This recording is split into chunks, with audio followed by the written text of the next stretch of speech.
Greetings and welcome to the Conch Cup, where the seashells meet League of Legends. I'll be one of your commentators, Zufu, and with me today I have. It's your boy Kiyomori, fame and born and raised. Yes, sir. Yes, sir. Before we get into any of the incredible games today, we have to shout out our two incredible sponsors. Firstly, I'd like to talk about Inferno. Enter the Inferno, the biggest fighting game event in the Bahamas. This returns to Fusion Superplex for a weekend of high stakes competition, unforgettable moments, and non-stop hype.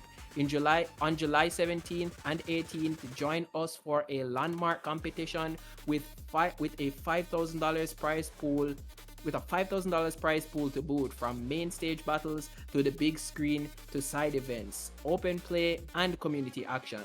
Sign up now and survive the Inferno. And of course, don't forget, you got Rebel Esports Hub. Looking for your next tournament, your next team, your next challenge? Level up your competitive experience with Rebel Esports Hub, the home for tournaments, community competition, and non-stop esports action. Whether you're grinding rank, entering brackets, or building your name in the scene, Rebel gives players a place to compete and connect. Discover your tournaments, compete against rising challenges, join a growing esports community. No matter your game, your next match starts with Rebel Esports Hub. Get in the game today.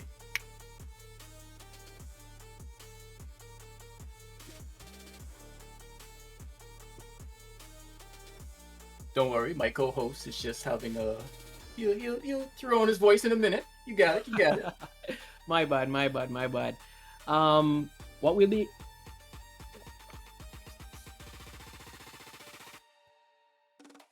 So yeah, we're Okay. gonna have some decent games today. We got some rising challenges coming from all the way from Jamaica. You got the Kings, three-time champions of the Nexus Showdown, Kaiser's Kennel. They're gonna be first up against everybody from the Bahamas. Everybody's trying to get to the top. Everybody's trying to make a name. Much more than a cash out. Bragging rights.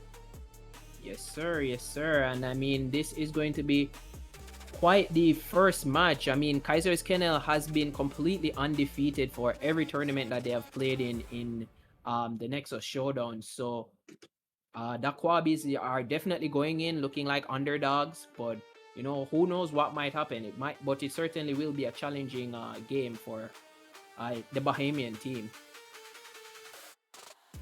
Gotta say, this is can't say we're too familiar with foreign tournaments. You know, the infrastructure is coming up, slowly rising, so it's really nice to join a nice little community, get something really going over here, and maybe, you know, find some competition for all the top dogs that have been dominating the scene for however long they've been dominating the scene. Yeah, and I mean, they have been dominating the scene. From my perspective, it's been like forever. So I would love to see them get some competition tonight. They have come in with sort of newer roster. They have two new members. Normally they would have top laner in Hollow. It's a pretty high ranking top laner, and their really all-rounded player in California is also not there with them. They've been replaced by players like Kosi and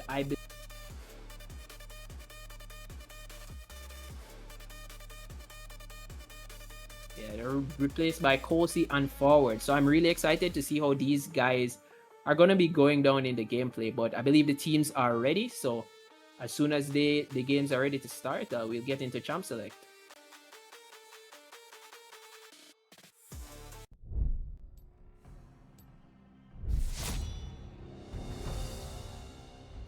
Hey, let's see what the draft is like. Now, I'm not too familiar with Kaiser's Kennel, but I can tell you from homegrown talent, we do have some really good players coming out of the Quabbies, which is a very interesting name, if I do say so myself. Well, one thing I can tell you about Kaiser's Kennel is that they have a really good player on that Nafiri. We actually the mid laner in Ravi is the best Nafiri player in the Western Hemisphere. So getting that ban out really early is ridiculously solid. So I'm pretty pleased with seeing that they're doing their research. They're actually double banning onto Ravi. Banning is very storied Akali pick as well. So the Quabbies have been doing their research. Now I can see they've also been doing. I see Kaiser's been doing their research as well. Tomiko's Diana, absolutely disgusting. Terrifying if you just let him have free reign of whatever side that he's on. He's very precise when it comes to ganking. He's very creative when it comes to finding out what little spots that he could squeeze in to try and get something to help his lane mates. And his Talia, also very disgusting. Yeah, those are two pretty impactful champions. I mean, Diana can get the push so well in the mid lane, get some roams off, and is like really good in those team fights with the ultimate.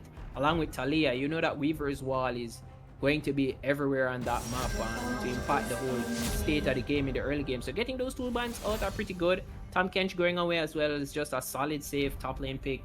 Getting that out of the pool is pretty solid. But we get 3 bans over towards Ravi Demon. I think they're trying to pinch down on the challenger players champ pool, but let's see how that strategy will pan out in the rest of this draft. I mean, when you look at it, I feel like we would all do the same. Having someone of that caliber on the opposing team strikes a little bit of fear into anybody that looks at it, right? Because if you're just sitting in, coming from a low elo scrub like myself, if I were to see something, he would be the focus. For sure, for sure. There's nothing else that I would love more than to have all of his main champions not in my game, per se.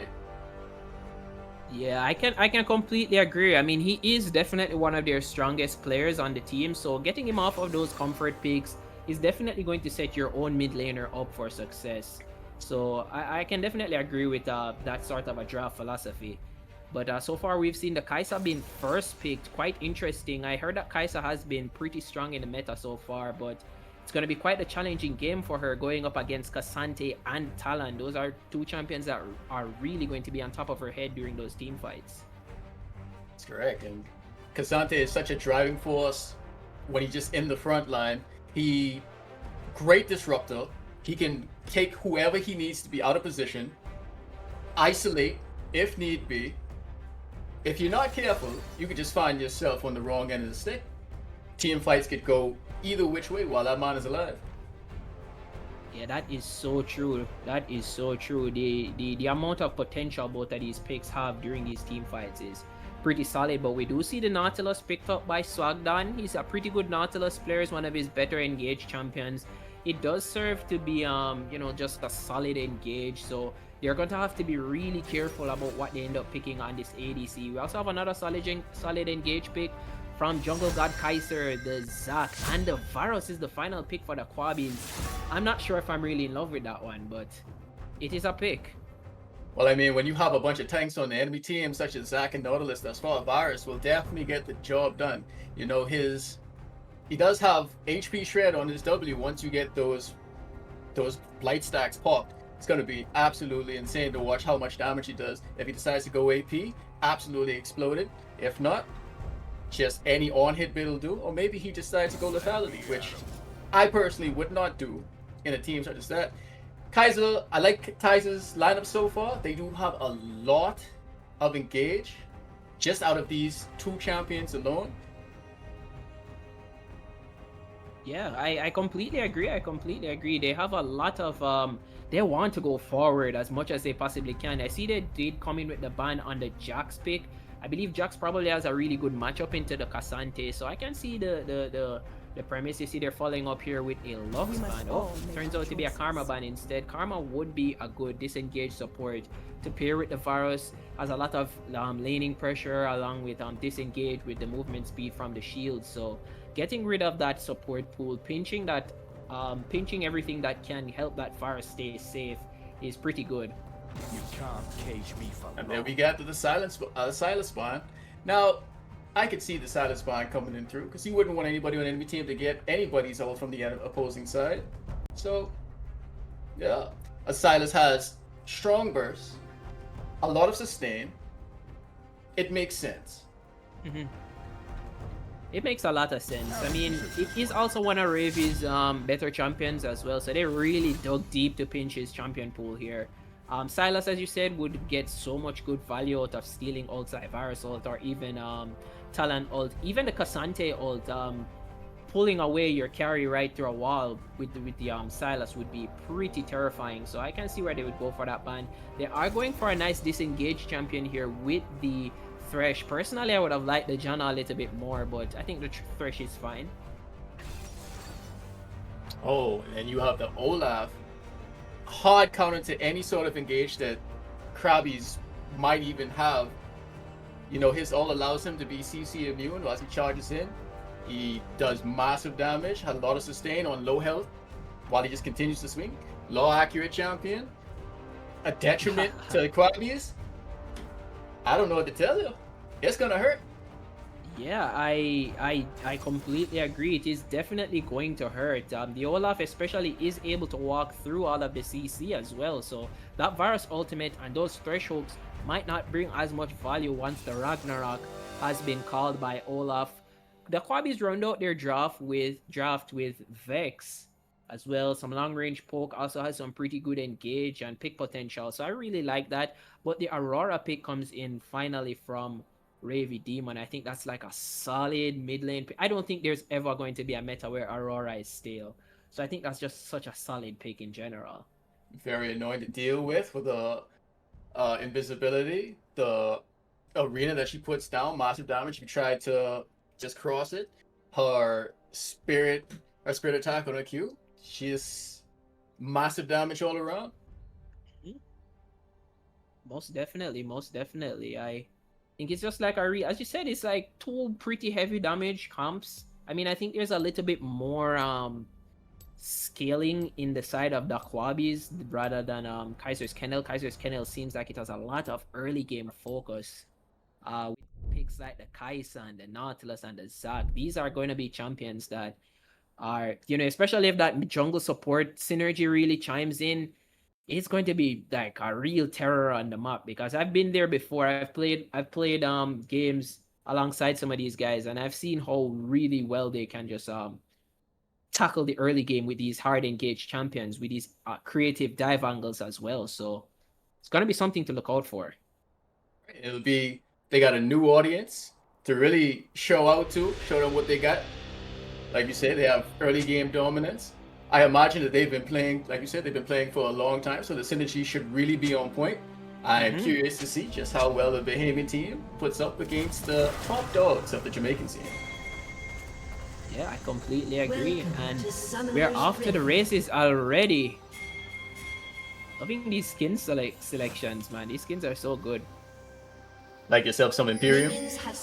Yes, sir. Yes, sir. The designs are awesome. The designs are awesome. So I can't complain. Can't complain at all. All right, you have both teams getting vision to make sure they can find where the jungle starts. We might have something coming. Tom heading up. Oh, he might be walking into disaster. Nico might be caught out here. He's probably gonna try. Oh, the electrocute does get fragged. He manages to walk away with half of his HP, but no raptors, so it's gonna be quite the difficult first clear for Tomeko. Really intelligent movements from Jungle God Kaiser and Raven. And if you ever play jungler in this game, you'd understand that having your early camps taken from you could be the most annoying thing because you're limited to one side, which puts you in a realm of vertical jungling, which isn't always the safest option. Yeah, it is. It's definitely not gonna be so safe, especially since both of these guys are pretty strong early game champions. I probably say more so the Talon than even the Zac. Starving him of a whole camp in that first clear is going to definitely be trouble. Splitting the map though has been quite interesting choice. I just realized that it's actually Varus top and Cassante Thresh bot lane. What am I watching? Yes. As you see, ladies and gentlemen, boys and girls, welcome to Orenzo's Bottom Cassante. I've never seen this one before, but I think it's pretty creative. I like to see these kinds of different changes in the drafts, and they do have a really good gank potential as well. Oh my god, that trade went really well for the side of the Quabbies. Cuddly Bunny out trading Ravy Demon here in the early game. It looks like Talon might be. Oh yeah, it's definitely going to be a split map. Bot lane for the side of Kaiser's Kennel are going to have to be on their P's and Q's because they might end up being camped or even dove. The wave is stacking going towards their side, so. Meanwhile, in the top lane, you got boys throwing blows. You have summoners coming out. We have Virus fighting for his life. Slurk tried to flash the Slurk. Oh! Cozy coming with a big slap. Slurk goes down. Wow, that was really close. The barrier really came in clutch. And Ravy trying to run for his life. Kamiko down.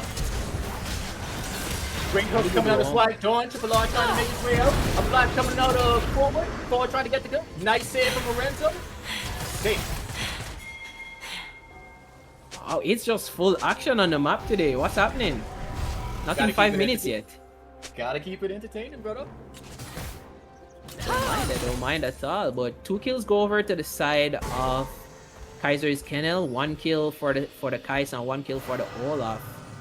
It's gonna push. It's gonna be quite the lead. Once this Kaiser gets his wave and gets it back, it's gonna kind of, I wouldn't say it made the Talons splitting them up, or at least splitting them up, meaningless per se, but it did end up backfiring in the face of the Talon, because he did end up dying and gave over gold to the side where he should have the advantage. So it's kind of tough. I imagine that junglers had a plan of action before coming into the rift, and then when you just put yourself in a realm of vertical jungling, you kind of have to just adjust and try to make something shake. Yeah, that's totally true. And looks like we're getting a gank off into the mid lane here. Cuddly running for her life. I think she escaped. She She's looking A-okay. Okay, that was pretty close, but Cuddly did lose her flash here, so a repeat gank is definitely what's you know, high likely to happen. So you have to be careful. So they might be looking for a fight here in the bot lane. Swagdawn might be looking to position himself for a hook. Two champions playing hooky. Kaiser coming in with the slingshot. A hook on to Triple R. Triple R out. A hook on to Kaiser. Very close, very close. Look at they saw him on the ward, so they're able to get out. They're doing fine. I see your spirit. I mean, a real thing that I really have to note about like Kwabi's bot lane, I mean, they don't really have to win the lane per se. I think both of these champions are just kind of made to just survive the lane and have that crazy value in the late game. In fact, there is a fight going on onto the mid lane. The electrocute goes off for Ravy, but I think Cuddly Bunny just bit off a bit more than she could chew. It was very favored into Ravy. Well played by Ravy. Nice try by Bunny. Looks like we have a little tete-a-tete in the jungle. Kaiser now noticing that Tomiko's in his place of residence. Invaders get out. So he was evicted with the quickness, but I like that they're still trying to keep up the momentum and not just giving away stuff. You have to try and trade those camps or trade something once you see the enemy on the other side of the map. So I think Tomiko definitely has the right idea in mind, but Kaiser was just there too quickly. So he got a like one wolf. Kaiser comes in, he looks like he's about to steal his raptors as well. So a lead sort of starts to mount for the side of Kaiser's Kenneth. I think Tom's game plan right now is to try and just hit 6 as fast as possible. Whether by stealing jungle from the other one. Oh! Kaiser's in, tried to get the hook onto Bunny. No money. Bunny at all. A really creative gank angle, especially since Cuddly Bunny had no flash. So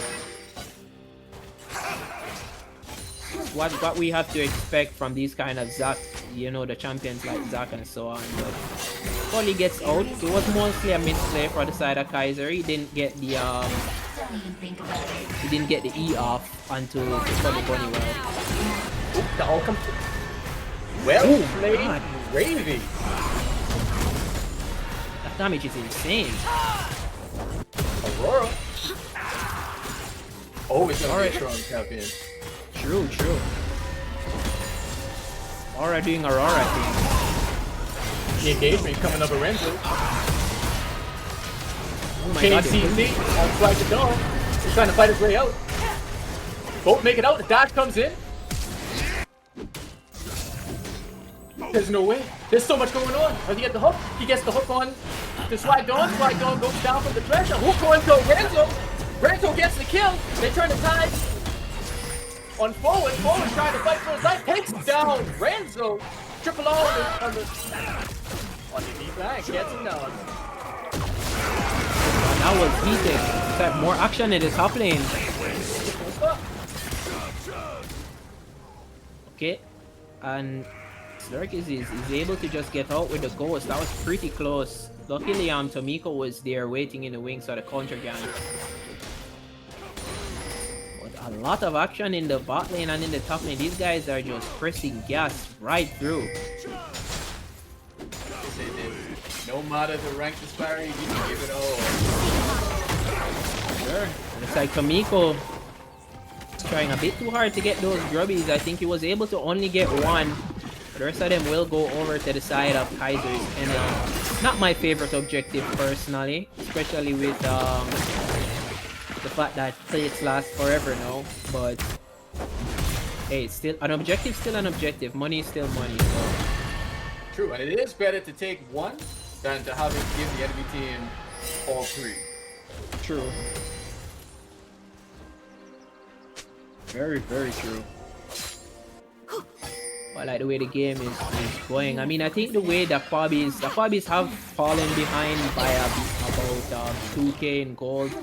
I think their best bet of how they try to come back into this game is to potentially play through that mid lane or oh wow, maybe even that top side. Mid lane kind of looks really troublesome, but I think that top side might be.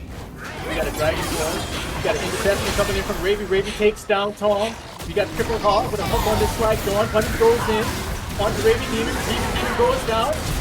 And ult going on to Cuddly from Slide Dawn. Slide Dawn trying to get a kill on Circle Bunny. The dash is from forward. He gets absolutely nothing. Great, Bunny goes down. Now Slide Dawn has to make it out. He doesn't. Well played from the Quad Bees. Man, the killer instinct on these guys, man. The fact that they still went in and continued fighting with the Vex ult and the usage of the Fear was insane. I would have totally run away from that fight. So really respect the ballsiness from the Bobbies. They were able to stop this dragon fight, or at least this botched dragon fight, and they came away with a few kills. Cassante is now 3-1. Gotta love players with no hesitation. When you in the face of adversity, you have to stand your ground, and I appreciate every second of that type of playstyle. I completely agree. They played that so well. I really like that. Because I wasn't really a fan of them taking the dragon play there, with the fact that Ravy did have priority mid lane, so he would have always had a first move. That wouldn't have been favorable, but the team fight presence that comes with all of the power that you get from the Vex, the Fear, and so on. If you might having a fight here in the top lane, the Ragnarok has been used. He goes with the undertow, he's following through. Just right click him and he's dead. Varus goes down again. Ragnarok is a very hard ult to deal with when you're playing a top lane Varus, because you rely on your ult to keep them in place while you just apply your stats for the burst. But if they don't have to stay still, and you have someone who, again, while Olaf's is low health, while he's swinging, his passive allows him to keep that HP going. Yeah, that's 100% right, and I think this Varus pick might have been is just some diminishing returns right now, because they're not getting as much value as what you would expect from a ranged top lane matchup. Cassante probably would have really fared better than sending Varus there, but I guess you live and you learn, right? I mean, you still got a front line that's still getting ahead. Varus always has an opportunity to come back. Once you have a strong Cassante, everything else just kind of falls into place. You allow it to. We have a gank coming in on Ravy. Very close. The damage on Cuddly Bunny is kind of crazy. It's just out trading Ravy Demon with the range advantage. Even though Cuddly is behind, looks like we're having a fight in the bot lane. Alright, we got the knockoff from Swag to Dawn on the Triple R fighting for his life. He's out. Orenzo trying to clean up any little semblance of this fight that he has left. Everybody's trying to get in. Orenzo makes it out. Missed hook on Swag Dawn, and everybody's home free. There it was a pretty fair and even trade. Well, not at all even. Fresh is forced to back. Looks like Swagdan's trying to stop him. We have Tom. Tom's lurking. He smells blood in the water. Forward and Swagdan just back off. I mean, they're at a good state. They can just run away. Kaiser also smells blood in the water. They go to the top lane. Lurk has no way to combat this. That is one of the downsides of playing an ADC top lane. If you have some big bodies on any team, especially in the jungle, your tower is not a safe place. That is insanely true, and they're just abusing the fact that his flash is still down. Slurk is reaping absolutely nothing from this Varus pick. It's quite unfortunate, but he probably just needs to swap lanes right now, because he's not going to ever have a fair matchup. Looks like another fight is going on here. Alright, getting good. Nice hook coming in from Triple R, grabbing Tiger from the lead. Hop, skip, jump, Zack slam, spam, thank you, Mom. Goes on, right on to Triple R. Triple R tries to get away. Ravy Demon looks trying to get on some kills. Dodges the Triple R grab. Goes down. Kills. Yeah, that team fight was... That team fight was pretty good towards the side of Kaiser's Kennel. You know, it's also a huge hands differential, especially the way Ravy kind of sidestepped the hook at the ending part there. You know, it's just straight mechanical difference right there. They played that fight really well. I think you kind of ditch that after you lose the numbers advantage, but Kaiser's Kennel just has so much sticking power with this kind of a team comp. They just keep going forward. 1v1 takes place in the top lane. One realm to another. Overextended ADC. Just sound like food to me. Yeah, man, that couldn't be any more true. That couldn't be any more true. Pretty unfortunate. I'm telling you, Varus needs to just go bot lane at this point. There's no point in ever going back to this Olaf lane. He's just gonna keep on dying over and over and over again. Okay, you have Ravi and Bunny in an eternal bout. The flash out of Bunny to make sure. Oh, Ravi goes in. Gets a kill. Ooh. Nice little fadeaway. Yeah, that was max range. I didn't think that would have killed, but it did. That's pretty unfortunate. Cuddly Bunny loses the flash and is about to lose even more in the mid lane. Pretty unfortunate. Cuddly Bunny hasn't even been playing poorly, but it's just been a series of unfortunate events. It looks like things might transpire around this Herald. We see the Fabi is kind of trying to set up vision and getting some numbers towards the top side. And there you go. There's your swap. Slurk has made his way to the bottom lane. Kosi continues to push through top, sending Cuddly to try and deal with him.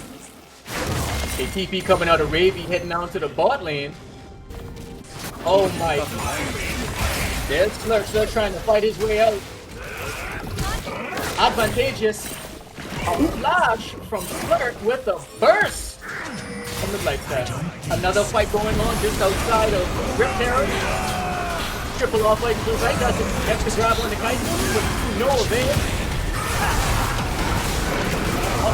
It's a double trumpet. Pop jumping, stupid.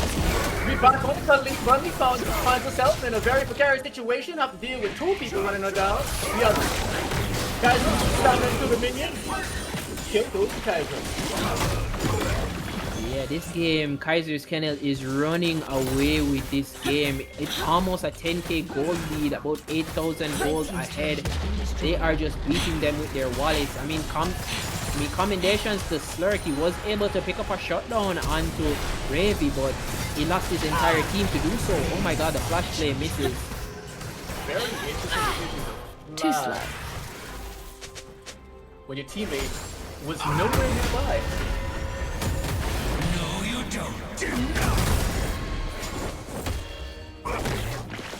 Alright, we got the Rift being taken by Kaiser right now. They have all the momentum in the world to have Rift Herald just massacre these towers. Everybody is currently at T3, with the exception of the T1 down bottom, which will be taken momentarily. Gravy Demon doing his best and try to get that done. Slurk is back on the air offensive. Sir, and it seems that they're trying to get some numbers towards the bot side. Maybe they could get another pick on Ravi. See if they can pick up an objective for themselves, but let's see what happens. Ravi is aware that there are numbers positioning towards him. You're seeing things going down towards the mid lane. Kaiser is also waiting in the wing, so he might be fine. Maybe they try to go for a dive potentially, but I guess we'll see what they decide to do. Yeah, It's looking like it's gonna be a big fight down bottom. Everybody's starting to congregate on the bot side. No objective though.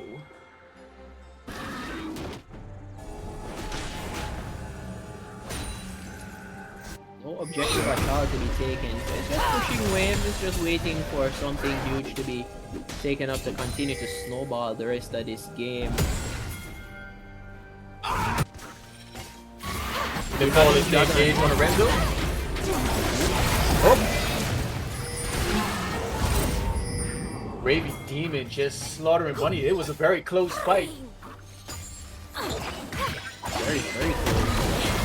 But the Bunny unloaded all of the damage. So there is an engage going on in mid and top lane. Ragnarok comes out. Varus misses its ult. He picks up another kill. I will say, these are the type of games that I really enjoy. Once a fight breaks out somewhere on the map, it's just a fight everywhere starts to break out. It's like they all just have one accord. Hey, one fight, we all fight. And that's just the way it goes. So it's a very eventful match. I mean, it's the only way that the Quabbies will be able to stay in this game is by picking the best possible fight and hoping for the best right now. The goal lead just continues to balloon and it's almost any difference. They can't even walk up into this juggernaut. So 19 minutes in too. Oh my god. It's fired up. What would you say in a moment like this? Best course of action when you have a predicament such as this for a comeback? Open your mind. I would have to hope that all of Kaiser's Kennels, like, they just lose power right now, and then that's probably the best way you come back in this game. But on a serious note, they would have to really like throw a series of fights. I guess their best move is to try and slow the pace of the game down as much as they can. Wait for maybe like that ultra late game where, you know, the gold really doesn't matter, and then just have a Hail Mary fight for an objective or get some picks in the late game. Like, they have to just try and wait this out, because at this point there are no winning fights, there are no objectives. They have to pray for a lopsided game with some numbers, get a pick, or a really terribly played fight like Kaiser Kennel. It is so hard to be engaged. Kaiser went in. Almost very beneficial for them. Kaiser is just an unstoppable force. The momentum just keeps going. It will not stop. Once the first tower went down, it just kept going, kept taking. Money kept going, printing money. Rich all day. 30 cents in the make. A jump from Kaiser, right on the triple R, down. A fight goes on mid lane. We have Swagged on with the hook on Lorenzo. Lorenzo safe. A ping coming up in the top lane. And a big ball in the top lane. But we have two charges. So there's a fight going on here as well. You have a huge collapse coming on to Raven Demon and Kaiser right now. Lorenzo. Trying to get the flash from Raven. Excellent kiting. Happy to be on that one. They're all coming out of Raven. Bam. A hop kick and a jump. A slalom. Raven goes down. Can Kaiser come out on top of this? Passes it down with no assistance. Blue kills go over to the side of the Quabbies. I mean, these are the kind of players that I was alluding to as regards to their means of trying to come back. They'd have to hope for the absolute best, get some picks, have some lopsided fights where they have the numbers advantage.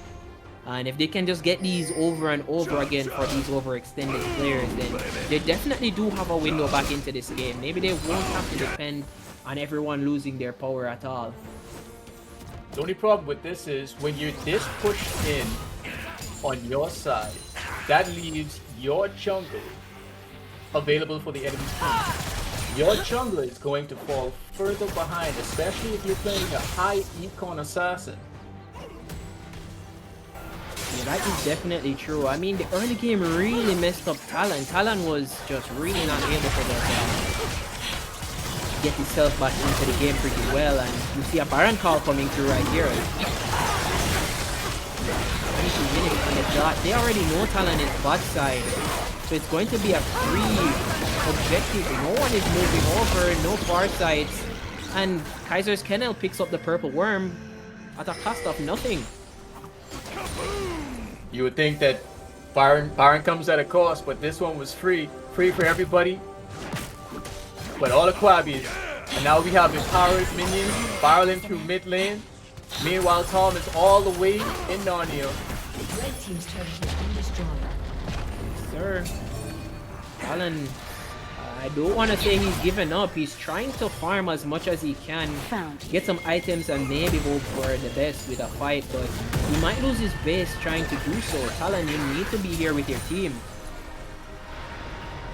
Goes right back to what I was saying about not being able to get your money as a high econ jungler. Although you have this going on, you have to make something shake. If you're not getting kills on the enemy team, then the money got to come from somewhere. The items don't build themselves. Yeah, that is so true. That is so true. He's doing his absolute best to try and stay relevant in this game. even though it's been pushed so far behind. Maybe he'll be able to get a lopsided fight at some point so that he can continue to gain more value. But I don't think I hope those two, but nothing here. And the way his team split right now is not advantageous for Kwabi to really engage appropriately. This have to really find a really good misstep to even have any sort of semblance of a comeback right now. Alright, that might have been the step that he's looking for. Great hook by Triple R. Kaiser going in.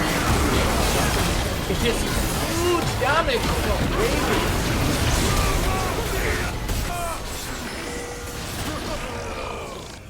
These are the kind of fights Kwabi has to be hoping for. They do come out with a numbers advantage. It is a 3-for-2. Kosi is being a bit greedy. It's a 3-on-2. He's forced to run out. Kwabi's managed to stand their ground and they do not lose their inner mid tower. A really good pick by Triple R onto the Nautilus. Really well played. And maybe they'll be able to pick up a dragon here as well. Alright, Kosi exposed. We have 3 man down the river. Kaiser's looking to see what he can get out of it. It is water. They do have vision. Kosi decides to go in. Honey Bunny. No escape. Kaiser comes in with the beat of a bear coming out of Bunny. Slingshot from Kaiser picks up the kill on Cully Bunny. He continues on to the virus. Swag the Dawn is trying to go and try and help Kaiser. A hook on the Slurp. Slurp goes down. Lorenzo trying to find some sort of footing. Another hook to Swag the Dawn. You can't tell me Swag the Dawn ain't official. Sir, he is a real fisherman, or a fisher of champions, because he is hooking everything. The Kwabis also missed out on the Drake. I think Kosi soloed Kalan and also picked up the 3rd Drake for his team. So pretty demoralizing after such a really good fight in the mid lane. Kaiser's Kennel really close in onto victory right now, taking down both of the Nexus turrets. They have speed up the Kwabis. They are about to spit them out. The first game of Conch Cup goes over to Kaiser's Kennel. Well played, Kaiser's Kennel. I have to say to Kwabis, you did, in considering your position in the game, the Baron, holding on of your tower, that was well played. I completely agree. I think Kaiser's Kennel, they played the game really well from the early game right up into the late game, even handling the first clears, and you know, it's just a lot of really intelligent surgical play from the side of the Kennel. It's stuff that I expect from them. It's what I've been seeing each tournament that they play. They are not they do not have these high ranking skilled experienced players for nothing. So it's quite unfortunate. I think the Kwabis really had the right mentality, but I think it might have just been a skill difference this one. They did show that they weren't afraid of, again, the rank diversity in terms of how much higher they were than them. And as long as there was no fear, they stood their ground, they did their thing. And honestly, yeah, I gotta say, pretty proud of their performance. Well done. Yeah, pretty proud of their performance as well. I mean, this does mean that Kaiser's Kennel advanced further into the winners bracket. The Kwabis has been sent down towards the losers bracket because this tournament is still a double elimination tournament. So the Kwabis do have a chance to come back further into this tournament, maybe make a deeper run, but they'll have to do it under the pressure of being out after one more loss. So for right now, ladies and gentlemen, Kaiser Kennel sits upon their throne on top of the mountain, looking down at all the challenges that come next.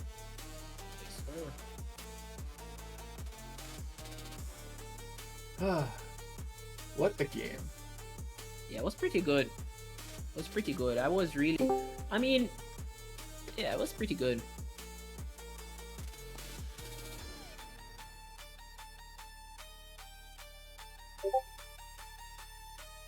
Pretty good. I mean, I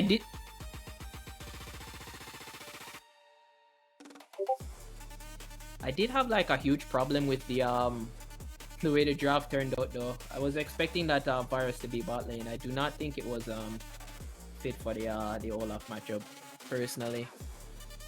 Yeah, hey, you go what you go. Like I said, Orenzo is famous for his Casante bot lane. It puts in a lot of work. It's just very unfortunate that Slurk wasn't able to just dominate as he had hoped in the top lane. Olaf is a very tough opponent. Again, the ultimate just destroys whatever you have planned as a virus player. Yeah. Quite unfortunate. The immobile ADC problem, but I mean that's just the way how it is. We are currently gearing up for our next match and the next round of casters and commentators that will be taking over from us shortly. We're just waiting on production to give us the next cue for what comes next. But stay tuned though. Stay tuned. We do have the next match coming through. We can definitely give another shout out to our sponsors. Let me give a big up to Inferno. Make sure that you enter the Inferno, the biggest fighting game event in the Bahamas, returns to the Fusion Superplex for a weekend high stakes competition on July 17th and 18th. Join us for a landmark with a $5,000 prize pool. I wish I lived in Bahamas, man. It is quite nice, and trust me, those Infernos, absolutely crazy, very enjoyable, and it's in a nice little venue. You get your food, you get your games, you get people to fight. I mean, what's better than that? Come on now. Yes, sir. Yes, sir. And of course, outside Inferno, remember everybody, if you want to just find out what's the next tournament, like I said, you have the Conch Cup, you have the Nexus Showdown, and you have any FGC fans in chat, any FGC fans spectating, Revel Esports Hub. That is revelesportshub.com. Sign up now. If you might even find a team that you might want to join. Again, discover tournaments, compete against rising challenges.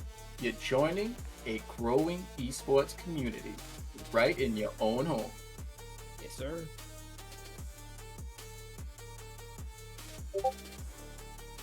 Okay, well, thank you for continually watching us. We will be preparing for those next matches, so stay tuned. Don't touch that dial. We'll be going to break right now.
fine. We'll stick to the original format.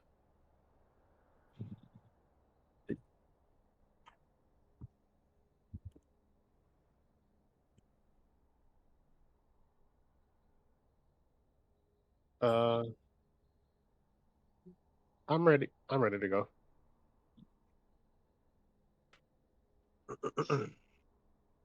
Yeah, and the link you said I'm supposed to connect with the camera. Yeah. Okay.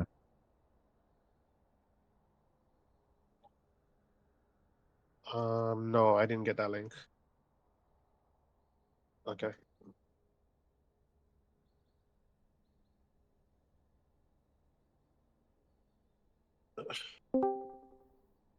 There's Trip. All right, sorry about that. Just trying to gather people, but I heard there was a change of plans. Yeah, we back on normal schedule. Okay.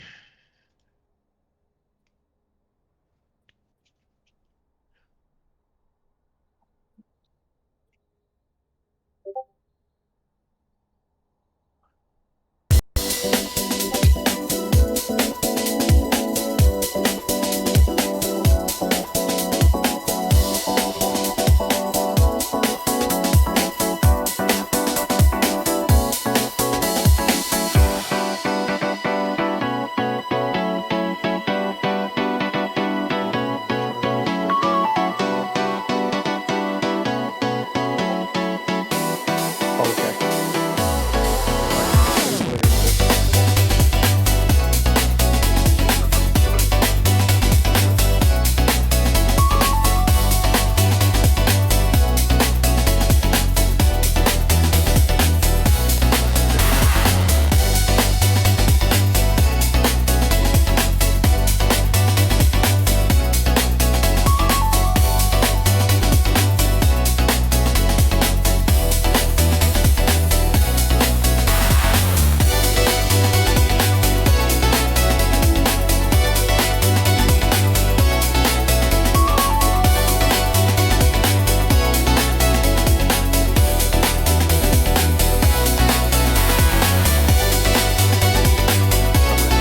Am I in there? Can you guys hear me?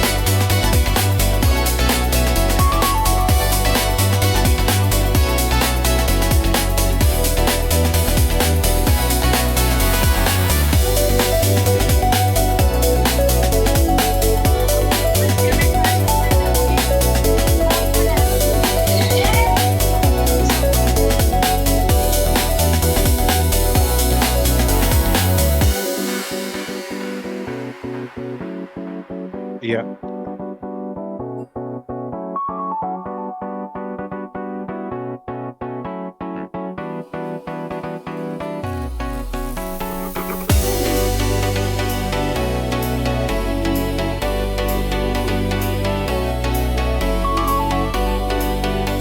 Okay.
Okay.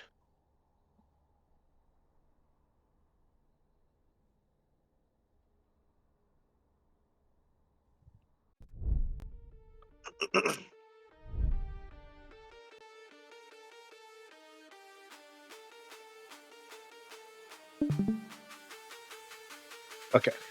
All right. Hello, welcome back to the tournament. I am Venario, and this is DCO commentating for the next tourney. All right, so we have. Hello, Sorry, my name. sorry. Hello, this is the DCO Fantasy from MMC, and we're here in support of the Conch Cup for the Caribbean today. It's gonna be Trini Esports versus the Scrubs.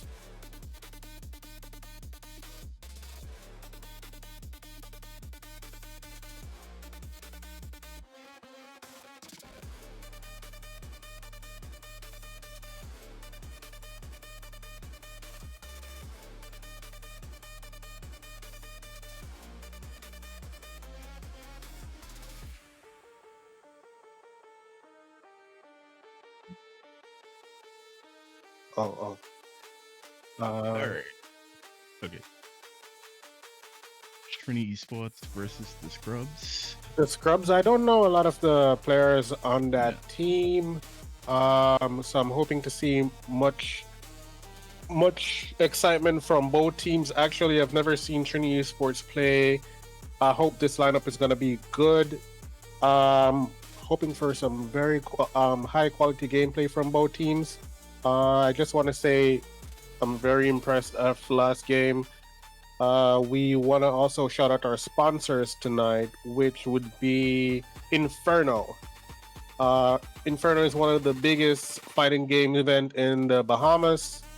The return of the Fusion Suplex for a weekend of high stake competition, guys. Unforgettable moments and non-stop hype. Make sure you guys turn out on July 17th and 18th. Join us for a landmark competition with $5,000 prize pool. From main stage battle on the big screen to side events. Open play and community action. Sign up now and survive the inferno.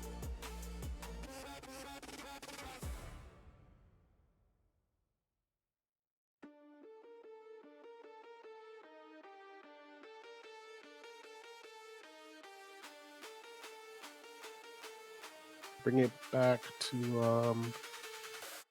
my boy.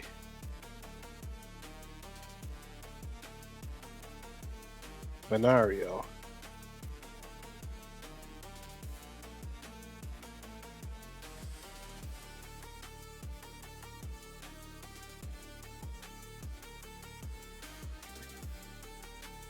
Last game, I want to also mention Cozy in the top lane on that Olaf, guys. I think the Varus pick was they were outdrafted. I think there could be more done with that fight in the top lane. I think the prio should have been definitely bot side from the jungle, prioritizing that Kaisa, keeping them under until that Varus was able to build up some more and be able to be of use to the team. Team fights versus that Olaf it's out of the picture, completely out of the picture. Ravy on the thing is banning out Ravy is not really the go-to pick right there. You guys should have more focused on the rest of the team. Having Kaiser on that Zach was not the play. We didn't want him to get Zach. He's also a Fiddlesticks main. We also want to get those champions out for him. We have to pay attention to the junglers. The junglers are the one who's making all those calls. Bot lane was the prior there. That was your win con. More pressure to the bot side should have been the play. I'm hoping to see some more action this game. I don't want it to be a complete walkover. So I'm hoping these two teams impress me tonight. I'm excited for a good turnout this fine afternoon. I want to show for all the viewers and all the supporting people watching each team. They want a good show too, so let's have fun tonight. Let's make it happen, guys. Yes, I agree. Also, apologies for my silence, something that came up. But moving on from that, I would like to shout out my people, the Krabies. Even though y'all went against Goliath, y'all did a good, amazing job, especially the mid laner. You almost killed Ravy, one of the best players in North America. That's not an easy feat. I commend you for that. Also, good job. Great job.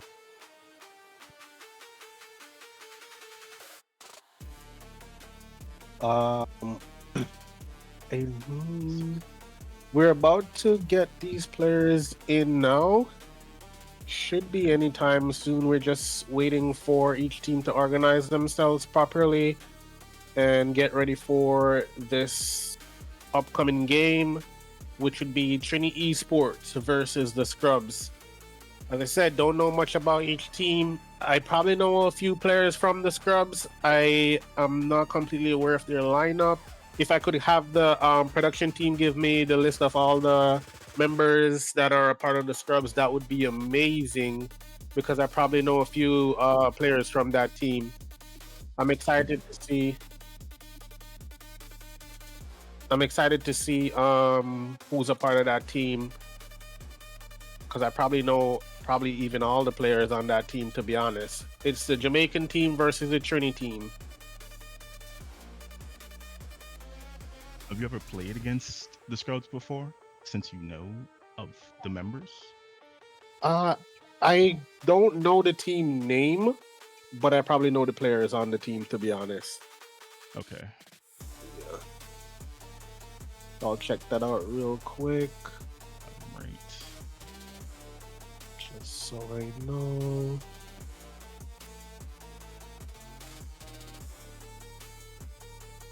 Okay. Winter's a very good player. We should be expecting great things from Winter tonight.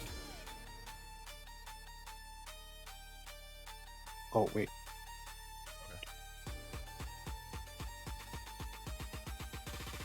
I need to load in too, right? Hold on a second.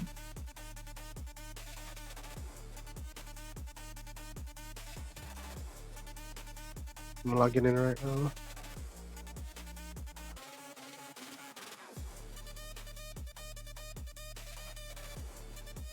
Okay. As we're waiting for the match to start, can you give some more insight of what you have on the team members that are currently playing? Because I have zero idea of any of the teams right now. So what I see here, L and Winter are some of the best players that Jamaica has to offer. In my opinion, they're amongst the top 20 players, top 10 players. I think they will one day rival Kaiser Skeno. I don't think they're at that tier yet. I think they have a lot more to work on in terms of macro and mechanics. But some of my close buddies, we always hang out. We play different games together.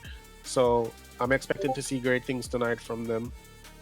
Big up them on them straight. But you know it, go. Alright, so sounds like we got a game on our hands then. What's the name of that? What am I sending that to? Let me send it real quick.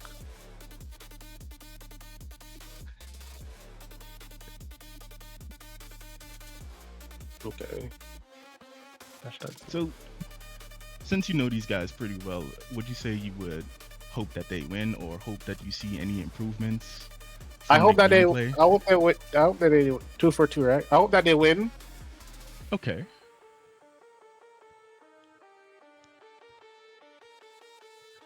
I'm rooting for them to win tonight. All right. Could you add me? Because I can't find you. Add me real quick. All right. That's good. So, Trini Esports. I'm guessing you don't know any information about those, right? No. All right. So, let's see if they can give any competition to the what you said second best next to Kennel Kaiser. Yeah. Okay, let's see. Let's see. I would like to see, at least Kaiser's Kennel get a little bit of competition, considering that I've heard that they're the best team inside this. I would like to see an underdog rise up and beat the champions of esports Jamaica. I would like to see them taken down, because this is a Conch Cup. Yeah, I that's can't- true. That's true. I support that. I support that. The team that the game that I'm anticipating though is actually Climatic Gaming versus Kaiser's Kennel. I think that's gonna be a very intense game. I think Okay. that game will see definitely the two heads of the community clash. Ah. So that game is what I'm really excited about. L is in the top lane, as you can see. Oh my God, it's Nick. I know it's Nick. He's a very good top laner. Not top laner. He's a very good bot laner. So I'm very excited to see what happens versus L in the bot side. Winter is also a very good decision maker. I want to see all the plays that they're gonna be having tonight. All those. I want to see also their team composition. I know some champions have to be eliminated out the bat. I can't speak on it too much. I just want to see what's gonna happen as soon as this game starts. I think one of the most important things you have to take into consideration is these players' capability of making decisions on the spot. Okay. So it should be an interesting game we're about to see. All right, game is about to start. Let's see. All right, guys. Let's see this draft lineup, and we can go from there.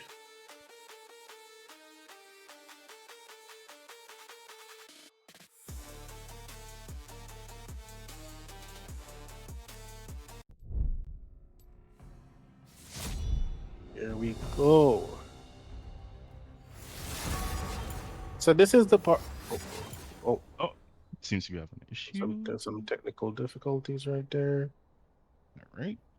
Just wait, see what's going on.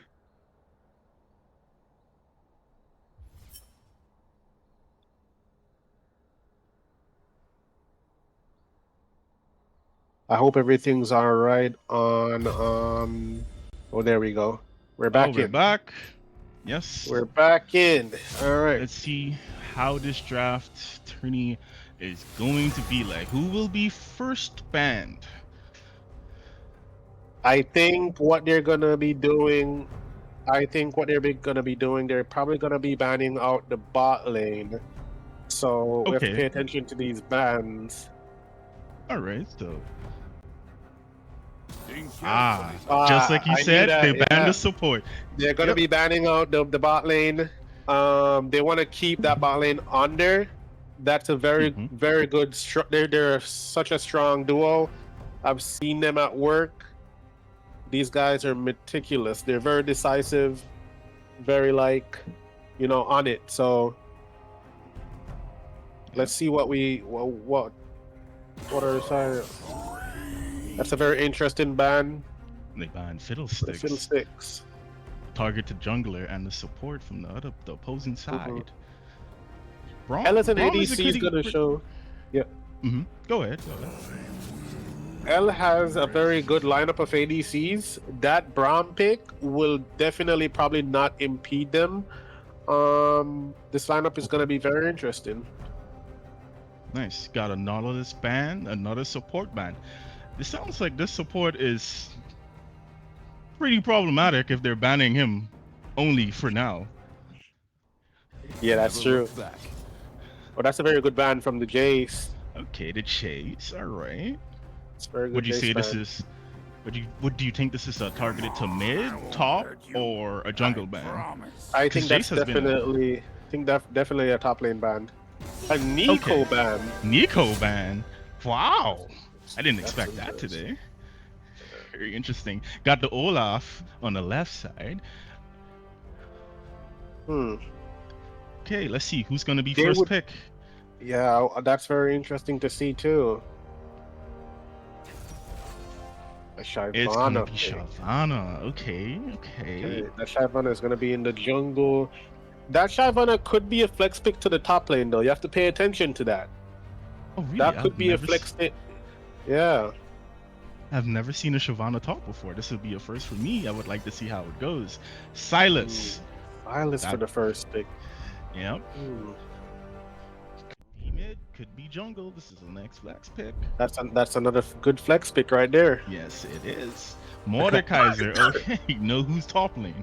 We know who's top lane. The Mordekaiser could be a flex pick to jungle too. Don't forget that part. You are correct. You are correct. He could be. He very much could be. Although I would like to see a Shyvana fight a Mordekaiser top, though. That would be Yeah, pretty that interesting. would be Yeah. interesting to see. I would. Ash. That's a nice Ash. ABC to pick. Okay, so now we have our Seraphine bot is- lane pick done. That's a very dangerous thing to do this early out, is to pick your bot lane versus L and Winter. Mm. Those two players have always impressed me throughout the time I've known them for. So I'm hoping to see big things from them tonight. I don't want to be disappointed. My money is definitely 100%. But since they first On pick, the wouldn't that scrubs means they're tonight. okay? That's Tristana bot. I haven't seen Tristana in a long while. But Yeah. even though they picked their bot lane first, but wouldn't that open them up to a counter pick unless Ash and Seraphine is a really strong first pick? That's a very good point. With the Seraphine is very good at utility. Should be able to keep Yes. Ash alive. The no mobility on the Ash, however, this has to be one of those moments where you have to keep your Ash alive until at least level 7, level 6. We need that Ash to stay in the positives, especially not in a deficit. We don't want her. We want her to always have a goal lead or breaking even. Another support ban, and that's Bard. You're gonna be focusing on that bot lane. Makes me very interested to see how well this bot lane is going to play, or how this game's gonna go. Scalio ban after Nakali. That's mid lane.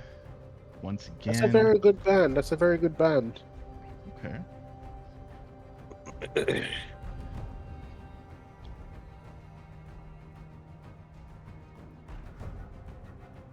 I must We not have to. fall. Another support. support. ban? Oh, I told you. That's- I told you this from the beginning of the game. We know that. We know that this is gonna happen. They want to keep that bot lane out of the game as much as possible. okay, so let's see what he digs deep in his pockets for support, since they're literally target banning this man. I would like to see what he pulls out. Okay, that's a Syndra mid. So it's a What I jungle. say. What I Okay. say. That's It's a a very flex pick good right there. flex pick. Yeah, That's a flex very pick good right flex there. pick. Okay, it is.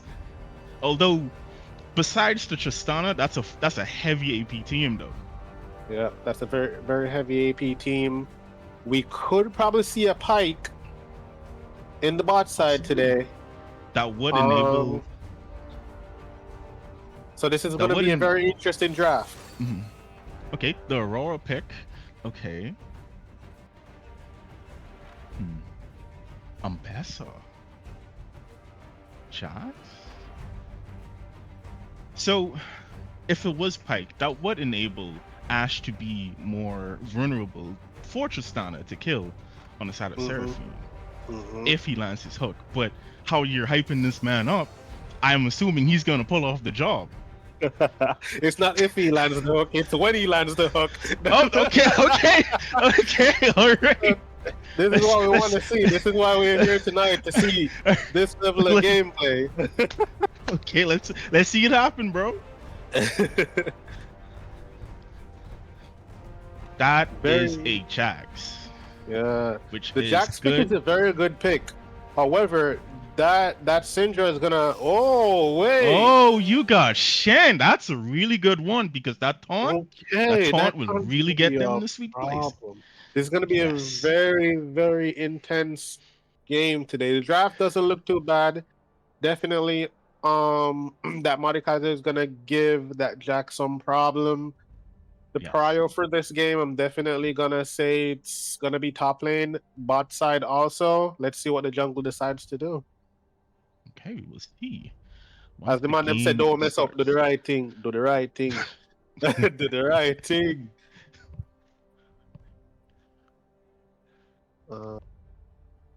Very, very interesting. I'm hoping that my money is definitely on on the scrubs though, so hopefully I don't lose some money tonight. Oh, you placed a bet today. Okay. Okay. Well, let's see. This is a very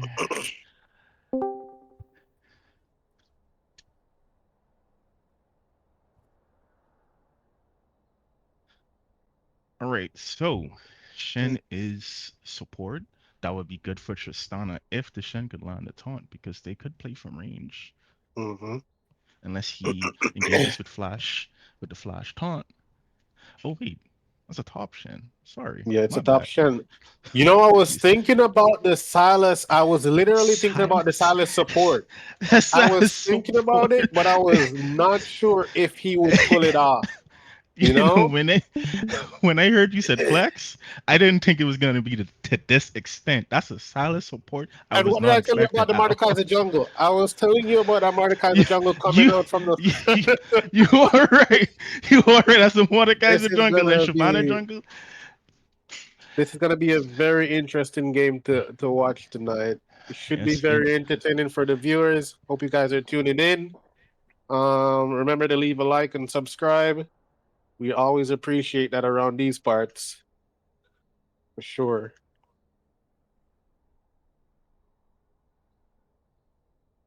And remember, become a part of the... Oh, here we go. Game is starting right now.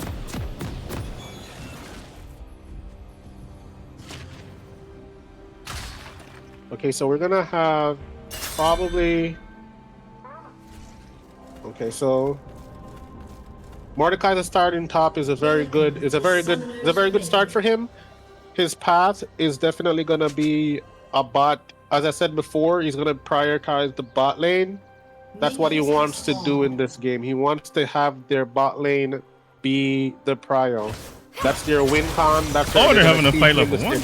And immediately they're gonna be in an altercation down there. Seraphine gets first blood. This is a 3v2. Oh, can he get a 1 for 2? Oh, and we he did! We did. 1 for 2 down in the bot side. First blood went over to Trinidad Seraphine. Esports. So we're excited to see where this game turns from here.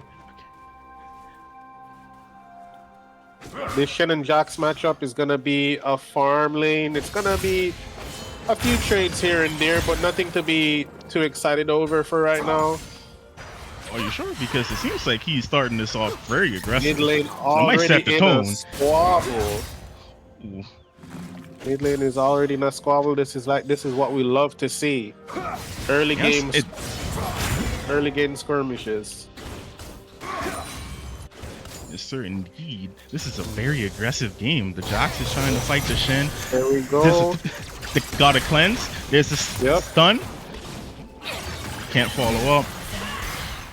Oh, nice perfect sidestep. sidestep.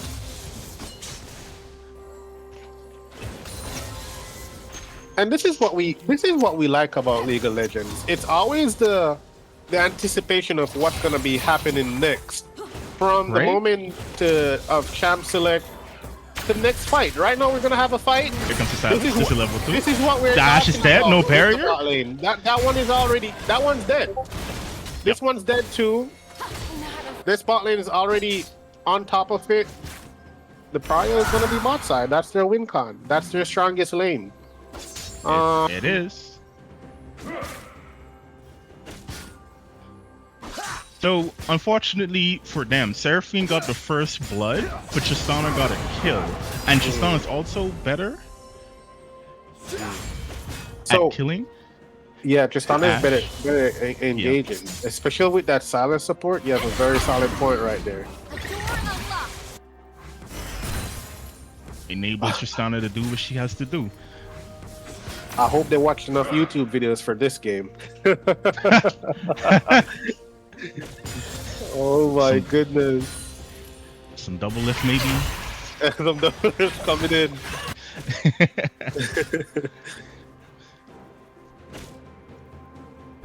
Looks like there's a tank coming into mid. Oh, Burns the flash coming out flash. from Lysindra. That's totally fine. And then we have an engage on the bot side again. There we go. There we go. My. That Tristana is Okay. gonna be a problem level 6. Watch out for her. 100%. She's a problem now. They're pretty much at a 1k goal lead right now. That Ashe is already in a deficit. We don't want that Ashe to be in a deficit if she's supposed to be useful in the late game. Come Yep. mid game, if she doesn't have her items, she's completely out of the game. Oh, that flash from Aurora. All right, now we have a skirmish in the top side. And he's just gonna walk out of that one. That's fine. Yep. Just a short trade. Coming back with the stun. Yeah. Decides to see yeah. it.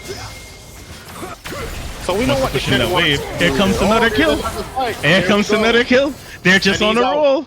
And he's out. Ignite out from the Silas. Come on, Winter. Stop scaring the kids. So they're just gonna reset right there. Yes. We love to So- see games like these, don't we? Yes, of course. I always love to see action. No one wants to see anybody just farming 24/7. That's boring. We want to see fights. Yeah, I want to see the fighting. A little mix up like last game with the Cassante bot that came out of nowhere. Like what? Probably wasn't the best pick in their book, but you know, it was entertaining to see. Yes, it was exciting because they won early levels, some fights. And here we go with another comes the skirmish in the top side. There you go. But you know, top side is only playing Farmville at the moment. He's not even in League of Legends. He just needs to get to 6 and look to start roaming. Because as you can see, Shen has teleport. So his main Yes. aim is just to play around his teleport and his ultimate. He already used teleport, so now he's just going to be chilling in that lane for a minute. And since Tristana is already abusing their bot lane in case things get dicey, if he's not in the vicinity of Jax, there's another trade. They have to It be just very seems like- careful in the top side of these trades. Shen needs to be looking out for where these wards are at. Ward placement, doing those aggressive trades is gonna cost him. Dragging over to the scrubs. Yes. Good. Just getting stronger by the minute. 1k gold lead before 10 minutes even start. This is going to be a very hard game for Trini. Yeah. Unless Jax can kill the Shen, maybe get a lead. I don't see that's gonna happen because Jax can counter the Tristana.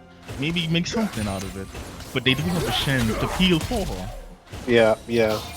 The utility for the Shen is one of the greatest, like, it's one of the most underrated things in the Shen matchup versus that Jax. Because Shen is only playing for utility at this moment. He's not necessarily playing to carry the game. So So- it's like that 50-50. Yeah.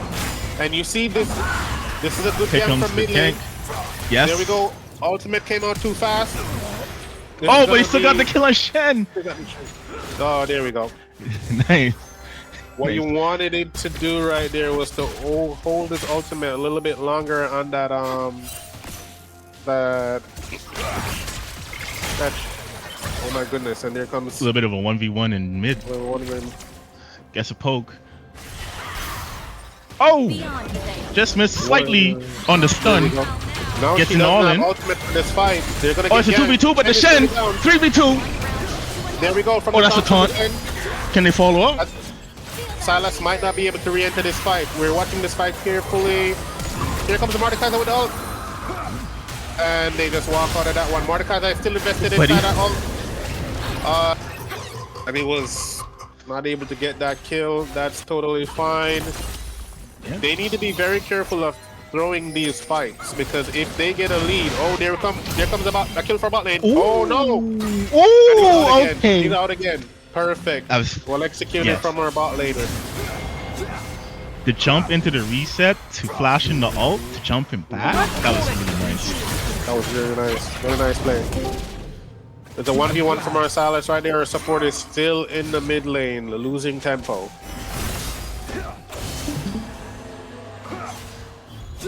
They have to be very careful on these early game skirmishes. This can cost them their game. Their Shen is not able to farm. Now the enemy's on these jungle camps right here, clearing them out. I always forget the names of this camp right here. Void grubs. They're called void grubs. Void grubs. Yeah, like I always forget. Like you know when something new happens and you're like, oh my god, what is this? Yeah, Like, yeah. one of those moments. One of those moments for me. One of those moments for me. So, You can tell I'm definitely not a jungle man. hey, bro, me too. But when you've been yelled at so long for trying to get void grubs, it kind of sticks with you. Brings you back to the meta where you had to be always fighting over Scuttle Crab. Remember those days? Cuttle crab, getting spam ping because you're out of mana. But it's like, what the hell, man? Yeah. It comes to 1v1 to Shen. Ulting. Oh, that was Ooh, well gets the done. flash. That flash is gonna cost him. Oh, here comes Shyvana with it. This Okay, is there we stun. go. There's an all-in. There's a dive top. He gets to kill There top we lane. go.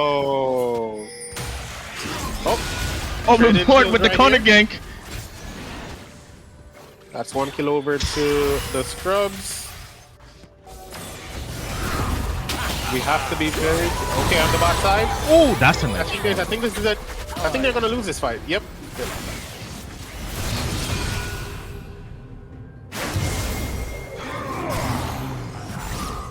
So close with the Q, but he just gets the auto just in the nick of time. If But you here comes do Shen. know Can he this- follow? Look at that. You see Shen Jax is double the CC of Shen at this current moment. This is not looking good for the scrubs. This is not looking good. No, it isn't. That's the win condition against the Tristana, because if this Jax gets pretty ahead,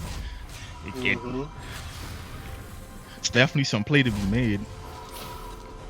But you know what I've discovered being an ADC main for so long?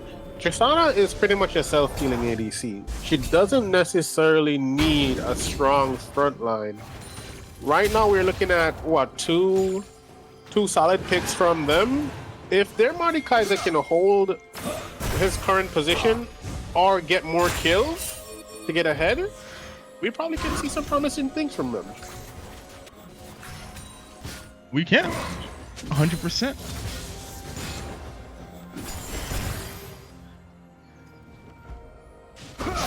And there we go, another skirmish. That was a good taunt by the Shen, but nothing much came out of it. Jax is just gonna walk away. Scrubs getting the dragon. Easy to get, man. Bot has so much prior, so much strength into that. They definitely could play. They definitely could play this into the late game. They'd have to slow down the game for their top side a little bit. Or they can just hard push bot lane.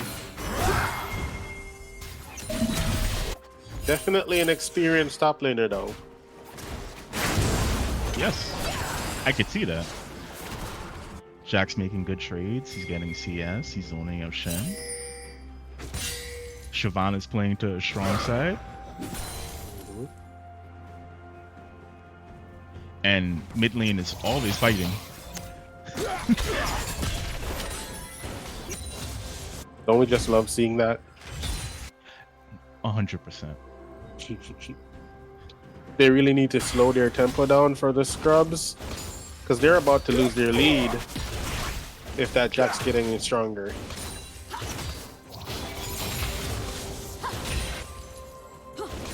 What is your take on them swapping lanes to top lane after they get the spot lane tower? Do you think that would be the right call? I'm not so sure. I never really understood rotations like that, so I can't really give a full opinion. I'm just used to bot lane swapping to mid. It'll be a good rotate for them. Knowing that they have a Silas, they can lock him down for a little bit, where she can do enough damage to kill him. Oh, the Seraphine ult didn't hit anything. We wanted to have the taunt on Jax right there from the Shen. That would have been a kill. Okay, now we have a trade in bot side. Good flash from L. That was amazing. That was well played from L. I told you this bot lane has always performed. I love watching them play.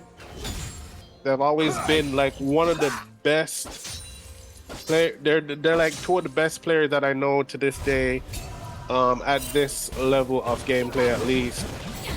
You know, honestly, yeah. Hylas Kennel would be like Satoru Gojo at this point. An exception of Satoru Gojo, you know? I see. And I suppose the scrubs would be Toji, Fushiguro. Oh my gosh. Nah. That would be Climatic Gaming. I heard that their lineup for tonight is gonna be promising.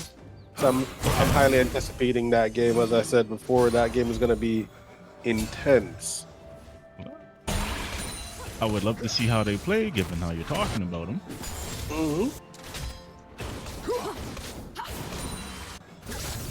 It looks like they're trying to play more on the side here.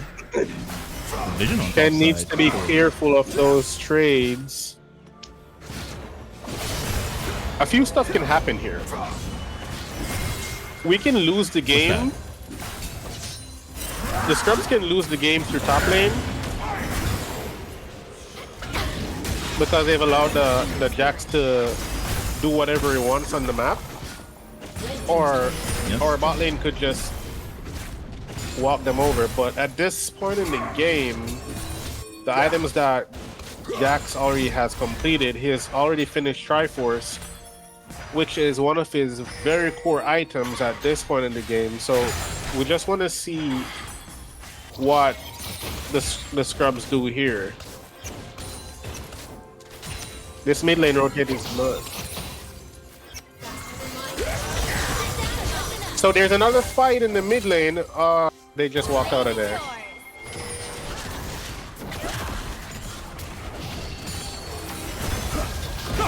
Alright, Jax coming in with the stun. This dash stun. Here comes with the follow-up charm. But the stun is just beating their bot lane.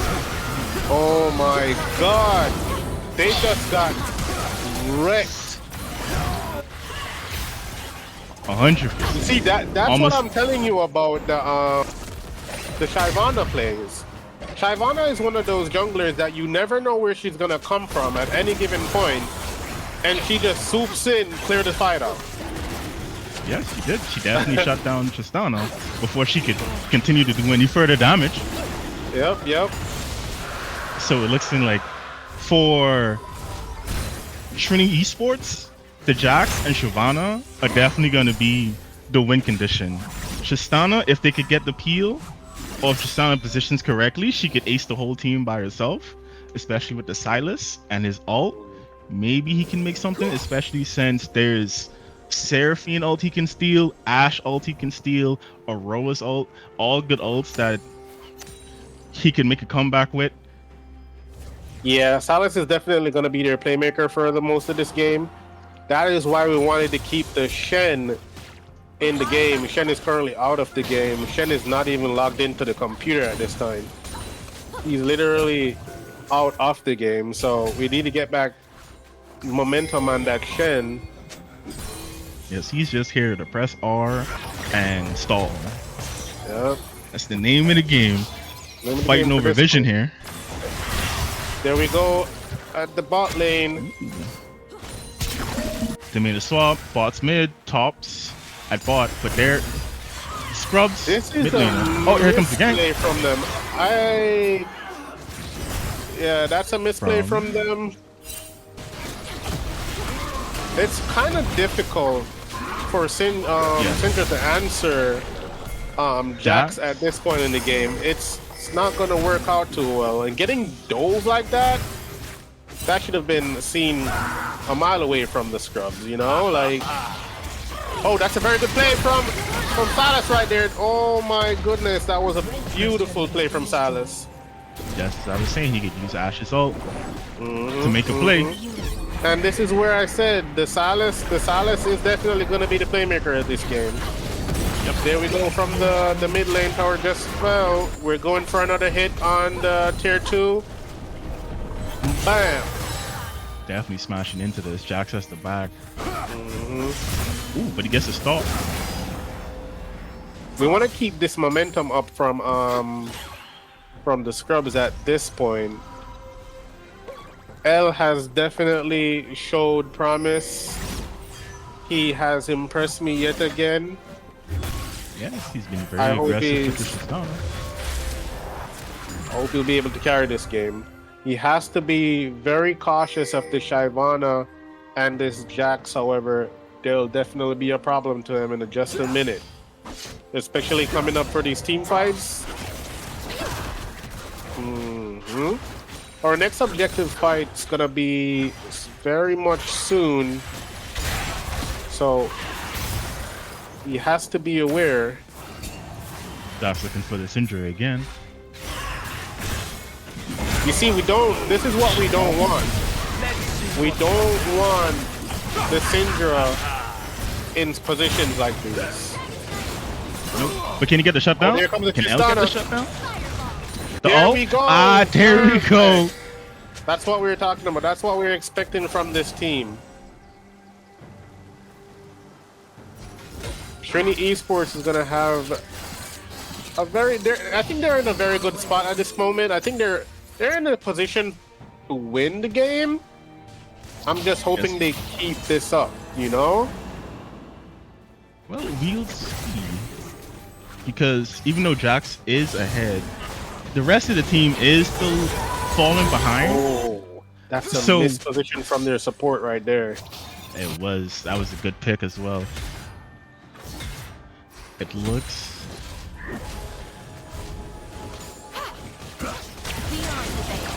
Looking for the Aurora. Oh my goodness. Ooh, nice escape. Can they follow up with the Ashe arrow? The flash? Okay. Oh. The comeback is here. And that's a very good pick from the side of Trini Esports.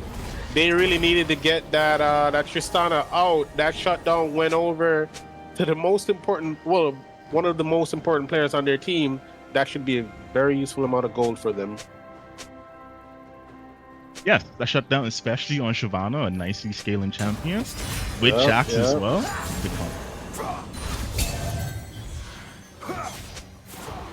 They're sitting almost at, well, I think they're breaking even on gold a little bit right now. It's like a 300 difference. Gold, yeah. But at the start, before even 5 minutes, The Yeah. Scrubs was ahead by 1K. Now it's turned the tables. They want to be looking at that Jax right there. They catch him out. Oh my goodness. There we go. That's beautiful gameplay from them. Keeping that Jax at bay. Yep. And Trini Esports Spotlight's yours. won that trade. They're going to be preparing for Dragon. They're doing it. They're almost there. Yes. This could Here be a comes steal. the They scrub are walking so low. in. Do you think Jax knows? I don't think he knows. He knows. A very good recall session right there. They're having a party at that point. They are. This is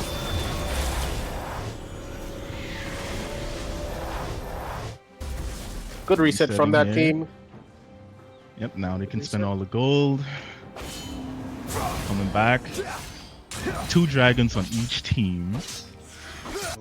Jax is heading back top. It's out of recovering. Open your mind. If they get Infernal Soul here for Trini Esports, I think they're gonna be in the winning spot for pretty much the whole game. We want to have some of these drags because imagine Infernal Soul even on that Aurora. Here comes another pick. Oh my goodness, that pick was Died. that was a great pick. Yes, died before she even got the ult off. In her own jungle too. You wouldn't react to that because you wouldn't think, hey, there's a Tristana in the jungle. Especially at this kind of time. That's like high level gameplay right there. You kind of know where the Tristana is, and they kind of just sat there waiting for Seraphine to walk up because they don't know where Tristana is gonna be at on the map. No. And she is very lethal. Any squishy she sees, it's dead. Yep, A hop, skip, and a bomb. That's it. literally. Right, the Jax is That looking here the comes ass the arrow. assault. There we Nice go. heal. Oh, But the Tristana jumps back into the Jax, but she gets the reset. away.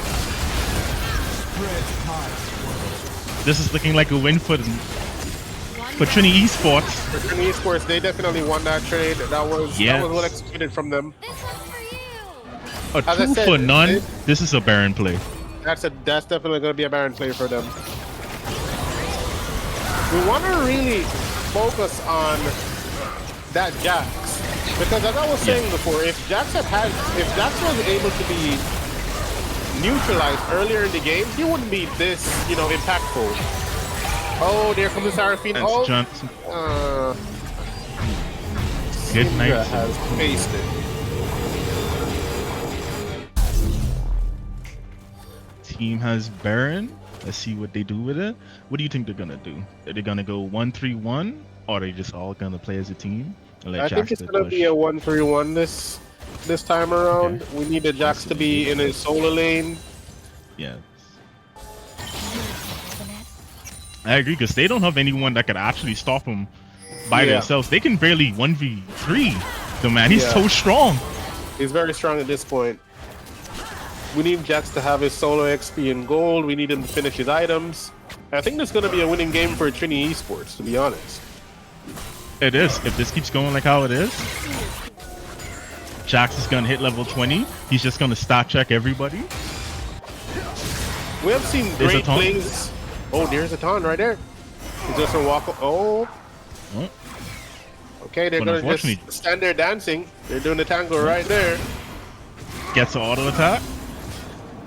Very questionable taunt from Shen. If he had held his is. taunt for that play, this would have been great. There we go. There comes the taunt. Jax has to hop away. Unfortunately, he could taunt him on the tower, but Jax doesn't really care. He could just hop right out of it. Red team's turret has been destroyed. There's a tower for esports. Trini. L must be very... I hope L is not tilted. I know he's been performing. It's very difficult to see when you're doing all this work but not getting the results you want most, you know? They need to keep a cool head Yeah, man. and stay in the game. Yeah, I agree. And it's also tilting like you get all these kills, you know, you feel like Thanos, you could just snap somebody out of existence, but here comes top lane Andy, neutralizing all of your kit because he could just evade auto attacks, and that's all your damage is. Here comes the fight. Here comes the fight in mid lane. And Oh, the Shyvana's on the Tristana. There's a cleanse from the fair. The Jax is on the Tristana. There's a double kill from Ash though. Can they follow up? And that'll be it. Stun from the Syndra, but it's way too late. Now, not only is the Jax online, but the Ash is back online. Yeah. Syndra's running for her life, trying to get a kill before she dies, but she gets rooted, stunned, and smacked. Oh, but she got the kill! Let's go! A dying wish! This is what we came to see. Yes. We never expected them to come this far. They had a very tough start. But look They at them. did. They're in the base. They're cleaning up Yes. right now. Yes, they played it perfectly. Jungler kept his cool, played to his strengths, and that was the Yep. Jax, and now it's Yep. paying off perfectly. You might have a strong ADC, but monsters are made in the top lane. Yes, yes, I agree 100%. This is how they kept their cool. They kept their calm. They knew what they were doing from the champ select. They were like, okay, we're just gonna, even if we fall off, we know the bot lane is pretty strong. We're gonna keep her cool. Yes. They're gonna come back in this game. Yes, and even though they might be behind, the utility is great. Ash ult, Sarah ult, that just enables Jack to do what he gotta do. And that's it. That's all they need. This is all they need. Yeah. Need a little prayer too. We gotta pray for the scrubs at this moment, because Yes. that is the only way they're gonna come back with some prayers and hope. Yep. Pray Silas get the Sarah ult and makes a comeback, but we might never know. That might not be enough to take away the Jax and the Shyvana. That will, yeah, Jax is gonna definitely be a problem. Jax has been a problem. What they wanted to do right there, they had a game plan. They came in, it wasn't able to go the way that they wanted it to go. But you know, that's how it goes sometimes. So now we're just waiting for another objective play right now. Oh, here comes up. Wait, is this gonna be a fight? Just a simple trade. Just a tap and go. Hit and run? Question marks? That's what it's looking like so far. They can't really contest the Jax. Only play they have possibly is to try to see if they can win a 4v4. All right, there we go with the. Oh, stun didn't hit. Oh no, broken ankles in the top lane. Someone stop this man! Oh my goodness. And he's going Almost all in on deleting the mortar, guys. Here comes to pick it up. The ult. There's so much happening, but the Jax is just in everybody's butt. Jax. It comes to Jax triple kill from Jax is the MVP of this game. He knew exactly what he was doing. He executed perfectly. And the game goes to Trinity Esports. Congratulations, Jax. Jax pulled a victory out of the claws of defeat. That is a great mental. You see your bot lane, feeding top lane. It's just like, ah man, we lose, bro. Yeah. And then he just is like, nah, I got this, bro. I got this. They kept their cool. They were on top of it. That is what this is all about. The game was not in their favor early game, and they eventually just twisted it at them, Uno reverse card at them, and that was the game. That was it. Yes. Yes. Perfectly done. And congratulations to Trinity Esports for that awesome win. And remember, guys, for sponsors, Revel Esports Hub. For our next upcoming tournament, you guys gotta tune in, register for the on the website, and meet the community, become a part of the community, of course. You can become a new part of a new team, see your next challenge, and become a part of something greater. It's gonna be lit. And speaking of events, Inferno is having something at July 17th. It's also a great place. FGC, anyone, if you want to join a group, Inferno is pretty good. Nice tourneys. You get, like I said before, you get a good venue. It's the fights are happening literally cinema because it's movie theaters. You get your nice comfy seats, your nice food. It's it's Tell us great. all about it. Tell us all about it.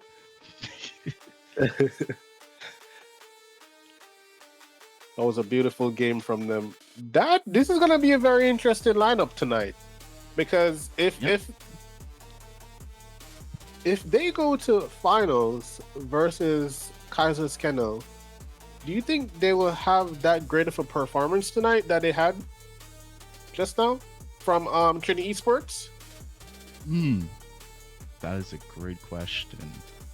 That is good. But I want to see how Climatic is 1st before I answer that, because you're saying they're great, but you're saying Climatic is amazing. So I would like to see that first. I probably would like to see them fight Climatic first. The lineup for Climatic is promising. On paper, one of the best teams. On paper, one of the best teams right now. So I have to see what happens with that tonight. That's going to be a very good watch. I think everybody should tune in, and it's gonna be an event for sure. Oh, of course. As you can see, 2 games back to back, just pure entertainment. Everyone's fighting all the time. We could barely even say what's going to happen because everyone's just fighting. It's just non-stop brawls. And we like that aggressive play. That aggressive play is why we love League of Legends. You know, you never know what the next thing is gonna be. I can imagine the level of frustration coming over from the scrubs putting out all that effort. And you know, I'm telling you, this is gonna be an event tonight. We are all here. I wish I could be eating popcorn, to be honest. That last fight, I'll be choking on some kernels. Bonfire upon that when I choke on kernels. But still, bro, I'm telling you, that last fight was chaotic, but it played out in the favor of Trinity Esports, and it was brilliant. It was brilliant. Yes. The Jacks got the Mordekaiser low, Aurora popping out of nowhere inside their own base, just finishing the kill, and it's just ace after that. Jax is just jumping on everybody. Easy games. You can see that was not scripted. I lost some money tonight, but that's fine. I'll get it back. I'll get it back. Oh my goodness. So the next teams up is gonna be the Prides and Pride and Team Savage versus Black Bulls. Okay. No, I'm hoping for a great game from those two teams. I know that right now the Scrubs are gonna be in losers bracket. They have a lot to go over with their coach. I hope they're going to be discussing their next plays. They still have a chance to come back in this thing and probably win. Well, you know, not win. Kaiser's Kennel is going to probably take it, but that's a given. You know, but second place is always up for the grabs. So let's see what happens. Let's see. It's always unpredictable. You might never know. Someone's always there to slay a Goliath. Something's always there, because look at that game a while ago. They were in the lead, and out of nowhere, bam! Uno reverse card on them. Just came crashing down. You just hate to see it. Hate to see it.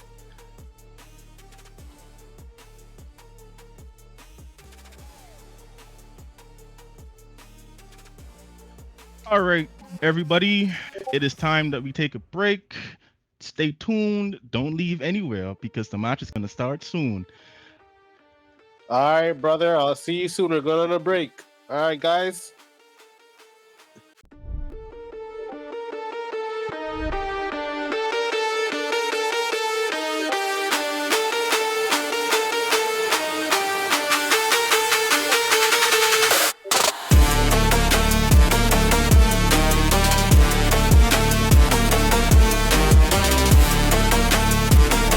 Yeah, I'm ready.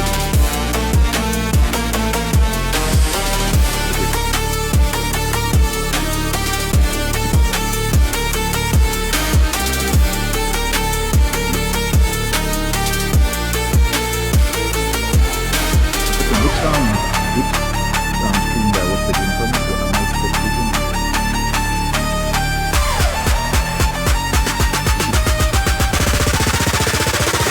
Yeah, which would I be like spectating, like which live stream would I be watching? You should know when you sit down. All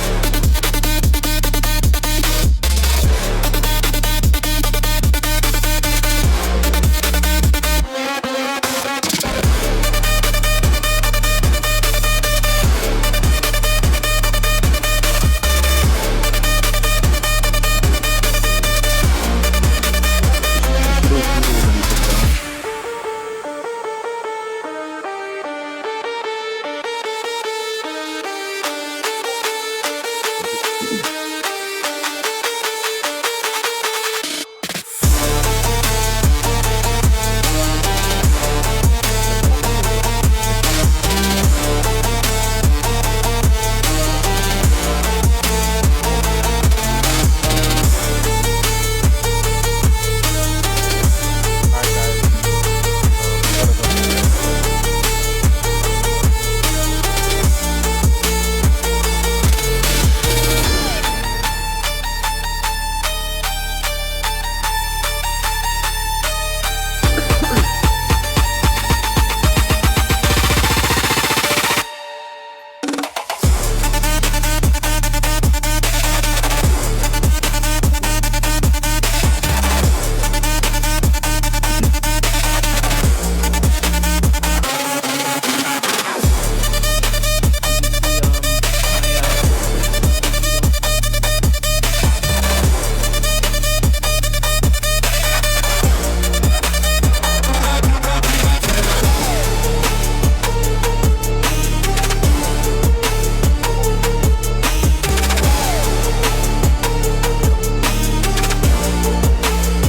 Gotta go take a break.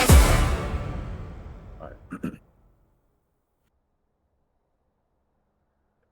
Oh, tagline is missing. What's the tagline again for your thing? No, no, like the numbers for your friend 242. Okay. All right. Can you send the right thing now?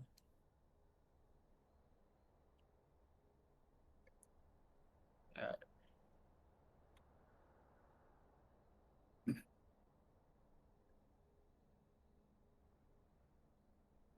All right, so Zufo, this is my first time casting, but I'm excited.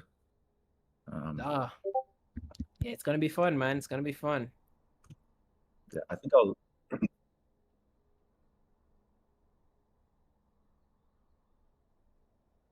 Yeah, so well, it's for Zufu. Let me just make sure the name. Zufu. Yeah, so which ad would you be reading? I can do the infernal one. Guess Maybe basically, yeah. I'll do the revel. Okay, great.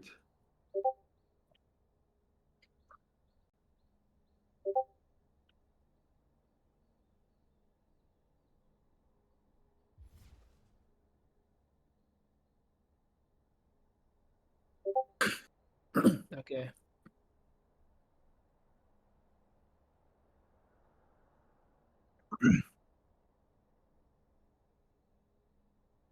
Okay. Okay.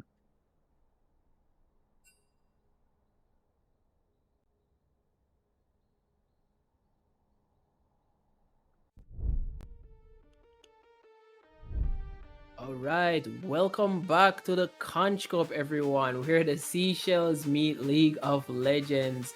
I'm Zufu, returning for my second game of casting, and I'm also joined by the great Julius.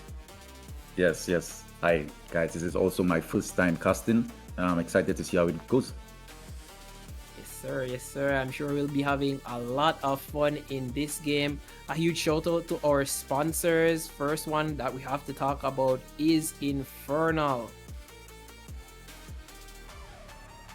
Yes, yes. Inferno, we know about it. We've heard about it from the previous advertisers, and we continue to advertise them. Yes, sir. The biggest fighting game event in the Bahamas returns to the Fusion Superplex for a weekend of high stakes competition. July 17th and 18th, join us for a landmark competition, $5,000 prize pool, from main stage battles to big screen side events, open play, and community action. Sign up now and survive the Inferno. Okay, that's great. And we also must give a shout out to our the hub which made this happen, Rebel Esports Hub. The next big thing in the Caribbean tournament and team creation and challenge creation. So looking for your next tournament, your next team, your next challenge. Level up your competitive experience with the Rebel Esports Hub, the home for tournaments, community competition, and non-stop esports action. Whether you're grinding ranked, entering brackets, or building your name in the scene, Rebel gives players a place to compete and connect. Discover tournaments, compete against rising challengers, join a growing esports community. No matter your game, your next match starts with Rebel Esports Hub. Get in the game today. Yes, sir. Yes, sir. All right, we're about to get into the game. Speaking of, be starting into this match shortly. Your teams that will be playing are. Hold on, let me bring them up right now. Yes, right now I'm seeing it's currently the Pride team and the Pride and Team Savage. Hiromari versus the Black Bulls, and next, well, that'll be next would be the Climatic Gaming versus the GGL Insurgents. But right now it's the Pride and Team Savage versus the Black Bulls. So excited to see what these teams can bring, and looking to see some fun League of Legends. Yes, sir. Yes, sir. Looking to see some high quality gameplay. That's the most exciting part about these kinds of games, or at least the privilege of getting to spectate and cast these games, is when you see a high quality Caribbean gameplay. So let's see what transpires. Let's see what happens as soon as we get into Champ Select. Yes, and to me it's always been amazing. It's amazing for me to see what the Caribbean, what we're doing with the League of Legends and pushing it forward, as well as the esports, pushing it forward, getting to the point where we're having our own tournaments, and the community seems to be growing and getting larger. So me personally, as a gaming fan, I never really thought the Caribbean would get so far, but we're doing great, and I hope to see the good stuff continue. Yes, sir. I completely agree with you. I mean, we've come quite a far way as regards to esports tournaments in the region, and not just in League of Legends, because we've had some really cool things happen in the past, but we're building back up again, especially with League of Legends. We're building back up. We're kind of having a really stable cycle of tournaments and stuff to just showcase all of the incredible talent. So we'll be getting into the Champ Select right about now, and I guess we'll be able to talk about the drafts for both of these teams. Yes, indeed. Okay. The Pride and Savage versus the Black Bulls. Two both amazing names, honestly. I agree. It's two good names. It's two really good names. Yeah. Okay, so the first man comes out is the Zed. Yeah, quite interesting, right? Yeah, it seems the enemy made has some cheeky picks up his sleeve. Yeah, most definitely. I mean, Zed is pretty good as a flex pick too. It can go into the jungle. I think that's like what I'm most expecting to see, or what I'm most expected to see, is Zed jungle as of late. But follow up ban with the Garen Really good Karen. all-rounder pick. Nice blind pick, top laner. I will wait for you to be Yes, better. right now very strong, especially with still doing about 40% of someone's HP, especially Man. later into the game. Is Very that low legit? up, so bro, I can't believe it, right?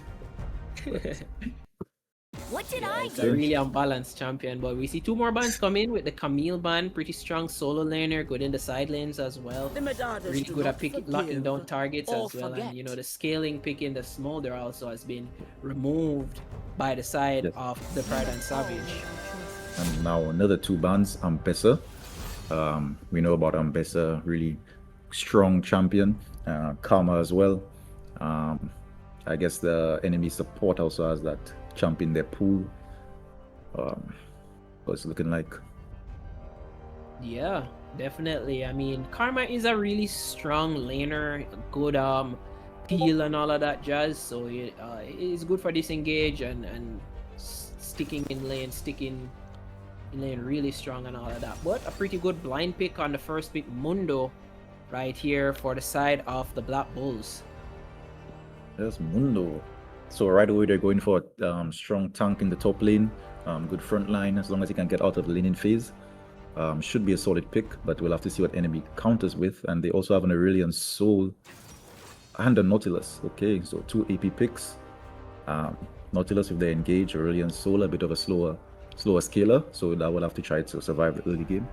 Let's see how that progresses. Yeah, quite so. Aurelion Sol does scale pretty slowly, but he scales almost infinitely to my knowledge, and I think it's a really good pick into the Dr. Mundo. We're assuming that it will go top lane. It could go into the jungle as well, but I'm assuming it's top lane. We see they're picking up a Jinx and potentially a Lulu, so it looks like this might be a hyper carry kind of comp setting up. So Composition, yeah. Mhm. So Jinx Lulu, yeah. So they're playing hard for the scaling, unless let me see if they change it last second, but I think it is going to be the Lulu. Yep. So they're playing for the late game scaling. I do think they want to get some early game picks in as well, just to balance it out. But for now, it's looking like they're stable. Let's see how red team responds. Yeah, potentially the Pride and Savage might go ahead and pick their ADC here. I mean, into Jinx and Lulu, Ezreal, a really passive pick. I'm not sure if I'm really in love with that one. I was expecting maybe to see something like even a Samira or Tristana that would have been so good into this camp with, Jinx and Lulu who just wants to sit on farm and scale, but I guess it works. Yes, like myself as well. I was hoping to see something aggressive, like you said, the Samira, a short Tristana, one of the aggressive AD carries to punish the Jinx Lulu, but it looks like they're going to try to maybe farm against them, which is an interesting technique, but we'll have to see if it works out. Yeah, it's quite interesting. I don't think Israel ever outscales the Jinx, but regardless, they do pick up another scaling ban in the Vladimir. Vladimir is a pretty solid champ. I would assume that it's something really strong on the side of Black Bulls' mid laner. So I guess getting him off of these comfort picks as much as possible is going to be beneficial for the red team. Yes, indeed. Myself, wasn't aware that he was a Vladimir player, but it will obviously be a good ban. Then we have the Nivea getting banned. Okay, very interesting bans. I'm not sure if it's targeted. It might be, but it's very interesting. I would assume it is. I mean, Anivia has been really strong, especially in top lane right now. So I guess it's a really good thing to ban, especially against the Mundo. Anivia just gets a free lane. She gets to just sit, farm, gets to like all of her items without interacting with the opponents. But the final ban from the side of the Pride and Savage is Mordekaiser. Interesting. I guess they're probably banning that from the mid laner or potentially the jungler, because we did see it go jungle in the last game with the Scrubs. Yes, the Scrubs did have a pretty good game with the Mordekaiser, so it seems to be doing well so far. So that's a good ban. Yeah, I agree. It's a good ban. It's a nice pick. Good to isolate out some targets. I don't think Aurelion Sol would have had fun trying to 1v1 a Mordekaiser. But the final ban from the side of the Black Bulls is the Yasuo. I'm assuming that a lot of these picks are probably just targeted bans, but The mid laner does seem to be hovering over the Syndra pick. Ooh, Syndra. Oh no, they changed to the Scion. Wow, okay. So Okay, we were tricked. Scion, yes. Well, I'm assuming that Scion will be going to the top lane against Mundo. So, I mean, so far it's looking like pretty stable, calm farming picks. That's what it's looking like at the moment. Yeah, Both these pretty. teams looking like they just want to scale up and play for the late game, but you never know, right?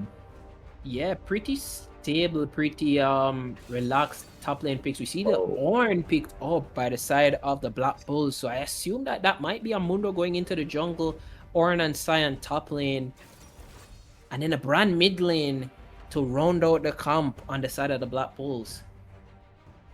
Okay, Brand. Okay, I actually kind of like the Brand pick because it's kind of like a low skill cap and it gets the job done. And okay, we have a Syndra. That Syndra will be going. Wait. Top lane maybe? I don't know. I'm so confused. I'm not sure. These guys have too many tricks up their sleeves. They're probably having so much fun in the call right now. Yeah, this is quite So- strange. We might get Aurelion Sol top potentially. And maybe Cyan jungle. Cyan jungle jungle? is pretty viable, yeah. Yeah, it's viable for sure. Yeah. So It's pretty good. He clears really fast with all of the AoE in his kit. And once he gets 6, it's like a really good gank angle with the ultimate. So it's probably what they're gonna do. Either one of these mages going top lane, the Syndra or the Aurelion Sol. yes, so I guess we're just flexing it out. But I really do like the Black Bulls' composition because it's very straightforward. You have your front line, you have your back line, and you play front to back. Now the question is, how well do they play the early game? That's the question. That's a good point. They do not have a lot of early game pressure at all, and they do not have a lot of really good gank setup for the lanes either. Not much strong CC before level 6, so it'll kind of be. I think the ball will be in the court of the Pride and Savage for the early game. Oh, wow, it's an Aurelion Soul jungle. Okay. What? I'm not sure if that's some kind of new meta that recently popped out, but okay. Welcome to I'm Sunrise excited to see Bay. what Kiyomari can do. Okay, yeah, I mean, crazy. I'm at the edge of my seat right now. Let's see what he can pull off. Minions have spawned. That is so crazy. I have never seen that before. Me either, bro. Me either. But I'm interested to see how that will play out. I guess he's starting red. What is this? Whoa, man, this must be some new tech. I It's haven't. definitely some new tech. There's some early vision being put down by the side of the Pride and Savage. Just to see if they can get to see where this Mundo is starting. But I mean, Mundo isn't the most punishing jungler, so I guess you can pick these weird picks like the Aurelion Sol here. So I guess they'll be fine. Yes, as long as they're coordinated, it should be able to survive. Yeah. Most definitely. He'll just get his full clear. Not have to worry about absolutely nothing. You, Senki, and Hiromi are going at it. Okay, Battle of the Tanks. Oh, Sion's winning it out. Okay, Sion just putting the lashes on him. So far, so good for him. Yeah, Cyan is playing out the matchup pretty well. I mean, it's not a huge. I wouldn't say it's like a matchup where Cyan needs to necessarily win. I don't think any of them really need to win the matchup. But whoever wins, it's always going to be better. The tank having more gold and more agency early, you can't lose from that. 100%. Sion is just pushing in the top lane, so we'll be pretty happy. Brand is also very pushed up at Syndra's tower and bot lane.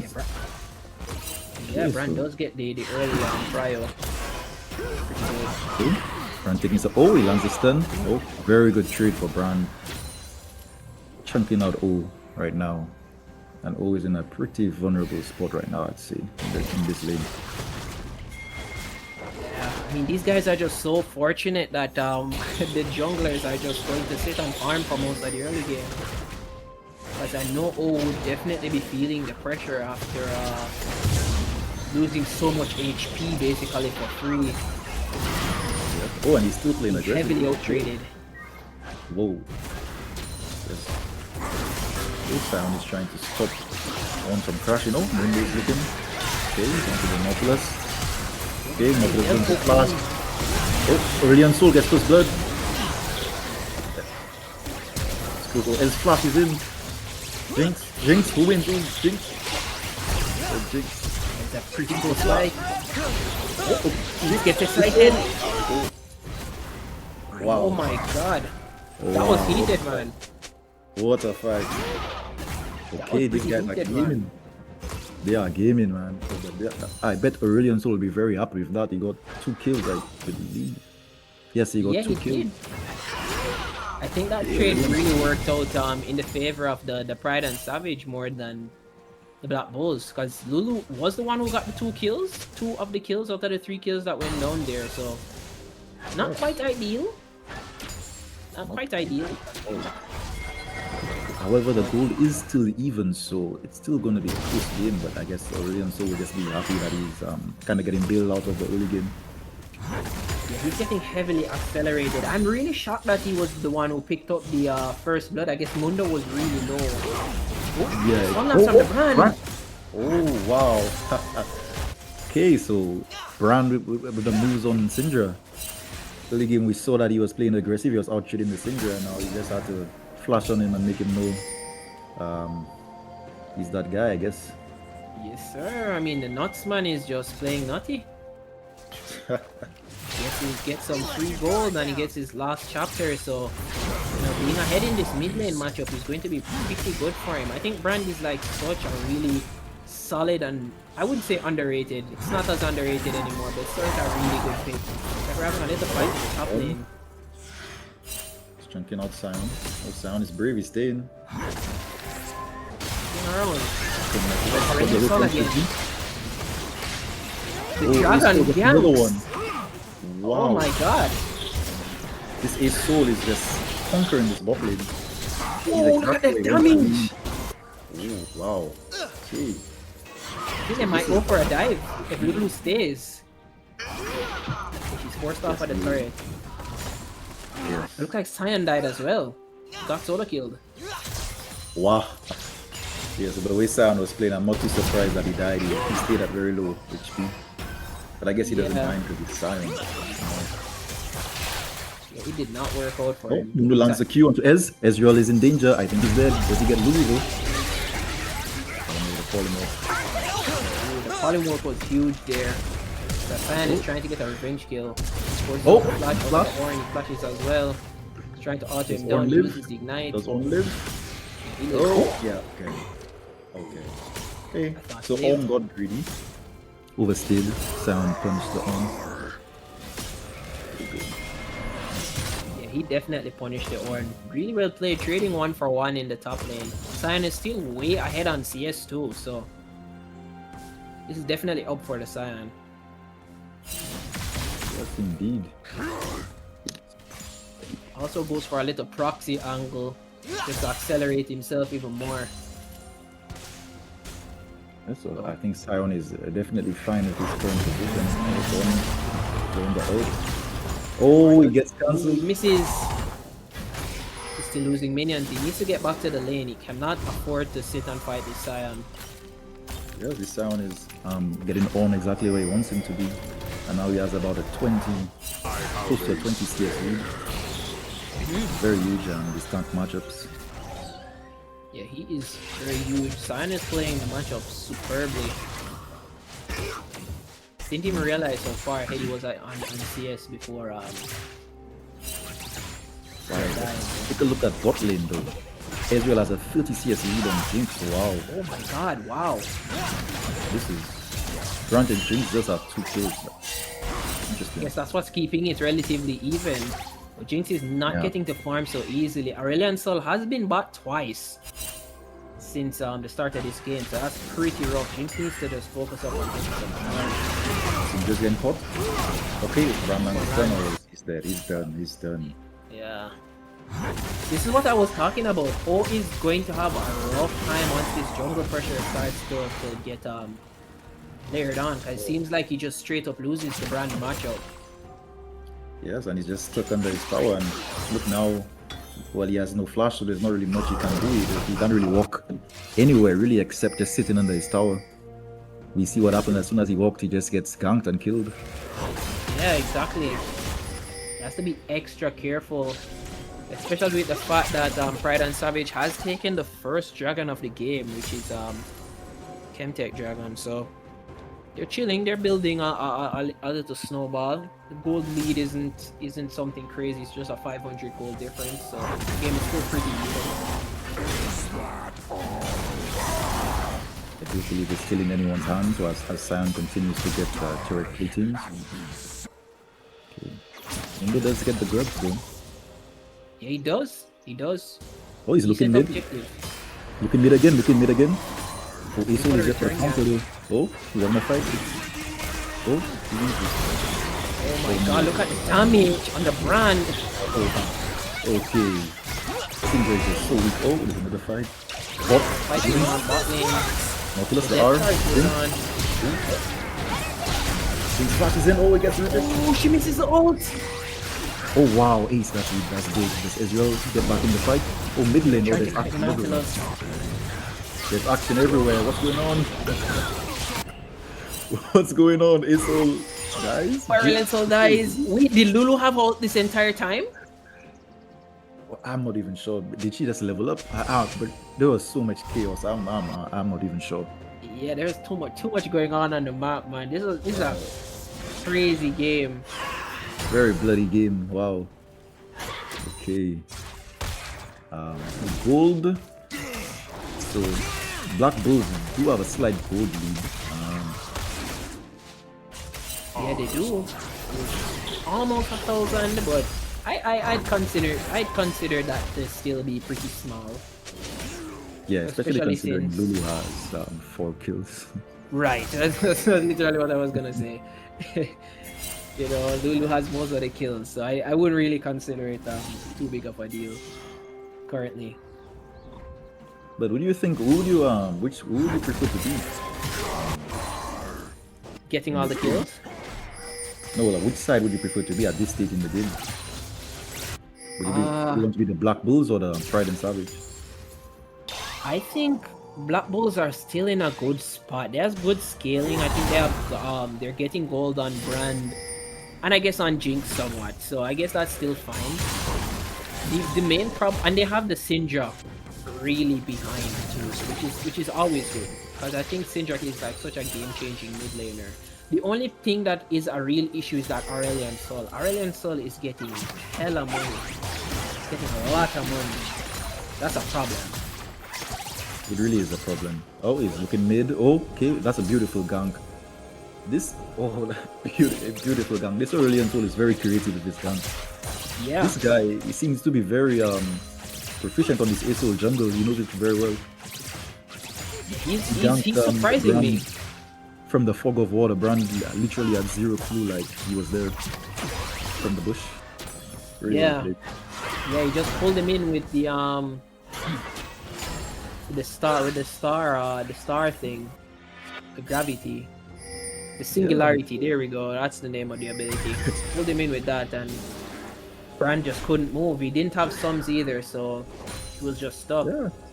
Most players won't be expecting that gang. They're not used to playing against Aesol, so works out well. Yeah, Aesol jungle, man. I never in a million years would I have thought that I would be seeing Aurelion Sol jungle and it's fed. It's doing really well. Like that's so crazy. Literally carrying the game. Yeah.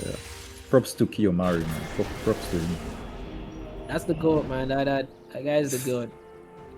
Casted the first game with him. You can see that he's an intelligent player, so yes, that's why he brings out these odd pocket picks in the match. Very intelligent, very creative as well. Mundo is looking bot. Does he get anything?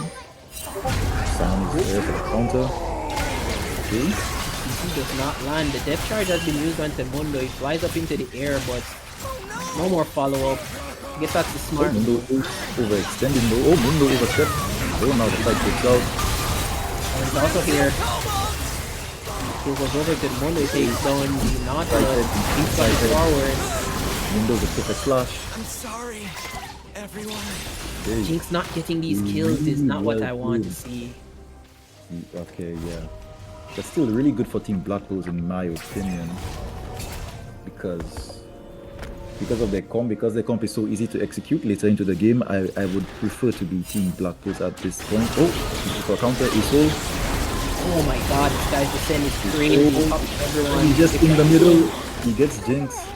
Let's get yeah. Does Sion get Lulu? Lulu's way too close. Lulu needs to run. Run, Lulu, run! Rest in peace, Lulu. Orange should be able to clean this up, I think. He needs to get out of there. No one is coming. Oh, nothing is ahead though for the cleanup. Aaron has no Very, stone. very bloody game. Very bloody. That extended fight did end up swinging back the gold in favor of Pride and Savage. So I guess the game is back to being dead even. Yes, the Black Bulls did get greedy and I think they overstayed, and Pride and Savages managed to get some back. Oh, Syndra. Hey, Syndra is actually starting to I guess outscale the brand. Well, not outscale, but she's doing very well for herself now. Yeah, she's trading well with the range advantage because she does have more range with the balls. But it looks like Mundo is trying to see if he can steal the dragon. He comes in and just hits it with the sleeper and smites it. He gets the steal. It's huge, but he might die and possibly steal that as well. Lulu flashes the wall, but Aurelion Sol's fire is just as crazy range. Lulu dies as well, so it's a 2 for the sake of the dragon. Yes, I think they get the dragon but lose the fight. I think Black Pride and Savage is fine with that because of the ASO. The ASO is getting really fed. More fed. Yeah, Yeah. I think they're always happy with that trade-off. They already have one dragon as well too, so they're chilling. They don't need to. You know? Wow, Ezreal really ran away from that 1v1. I guess he's playing safe. He had a red butt advantage. Maybe he could have stayed a little longer. Potentially. Maybe he was scared. Maybe didn't know where anyone was. My assumption at least. Yeah, pretty bloody game. The gold keeps swinging back and forth. It is in favor of the Pride and Savage now. About 2k gold in favor of the Pride and Savage. So Black Bulls kind of needs to make some moves, especially towards that Rift Herald, unless they're just giving it over. Looks like they're casing it. Interesting. And now Syndra using that range advantage. Oh, this nice fight on the Mundo key. Oh, wow. Syndra with the outplay. Managed to do 1-1. Try to have descended onto Mundo. Mundo has popped the injection and he limps away. So 1-for-1, not necessarily bad. Yes, these two mid laners have been going at it all game. Really exciting to see. Sure. I really like that. Even though Syndra is kind of out trading the brand now, even though she's so far below, but the death charge comes in bottling in. Oh, well played. Ezreal flashes out. Really good dive. Yeah, they realized Lulu wasn't there and they instantly capitalized on it. Really well played by him, and there's no action top. This is the Ornn Horn. Ornn is still going in. Oh, mistimed it. He might die for that. He's beating into the Brando. The brand is coming up with the rotation. He'll be there first. Brand. This is everything. Ornn has to be careful that he's going to die. Oh my god. But Syndra and Isol is on the way. Okay, but Brand looks like Brand should be out. Okay, so really, Brand gets away with it. Yeah, he mechanically cooked. He cooked it. I think Brand could have played that a bit better. If he landed the stun, his Ornn would have lived. But I think Ornn was playing insanely greedy. He should have tried to walk away. Still. Yes, he was being very greedy. Cost All him in his all, life. very bloody game. The kills are dead even, and the goal is pretty similar as well. So this game will be a very interesting one to see how it plays out. Most definitely, these guys are not giving away anything for free. Like, if there's a fight going bot lane, don't blink. There's a fight going on top lane too. So it's a Yep. not a kill thing. Oh, We continue. okay, next out.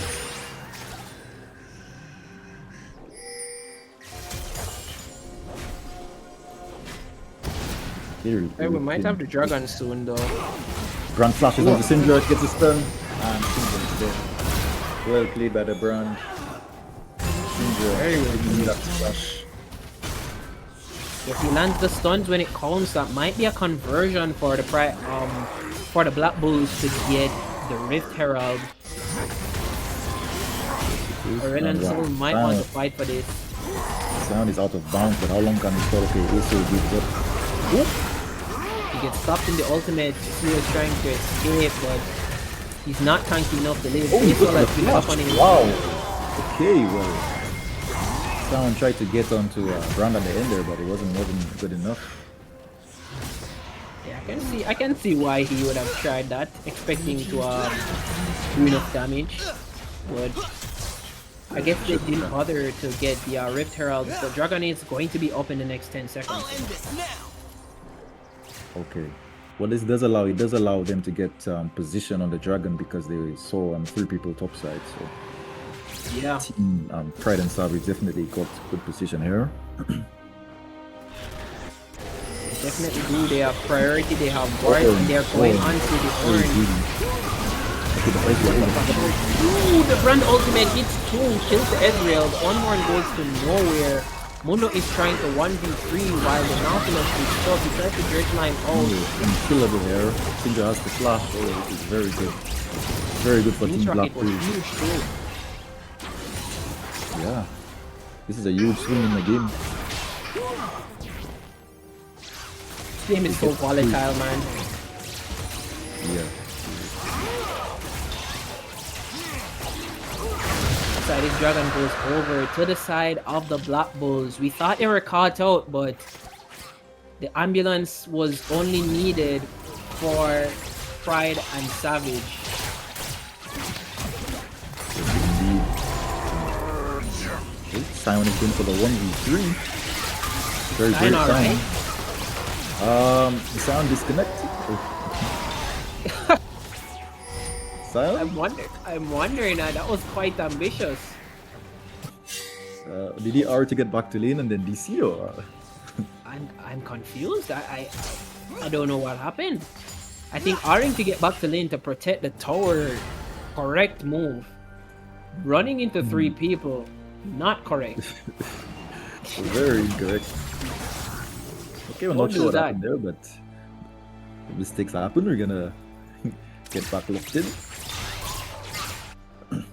Yes, sir. I hope he is, but it's like Ornn is. Well, it's like Nautilus is on the wrong side of the neighborhood. Tried to blast one away, but he gets knocked out. We could be Running into the dating. arms of the Syndra. He flashes out. Yeah.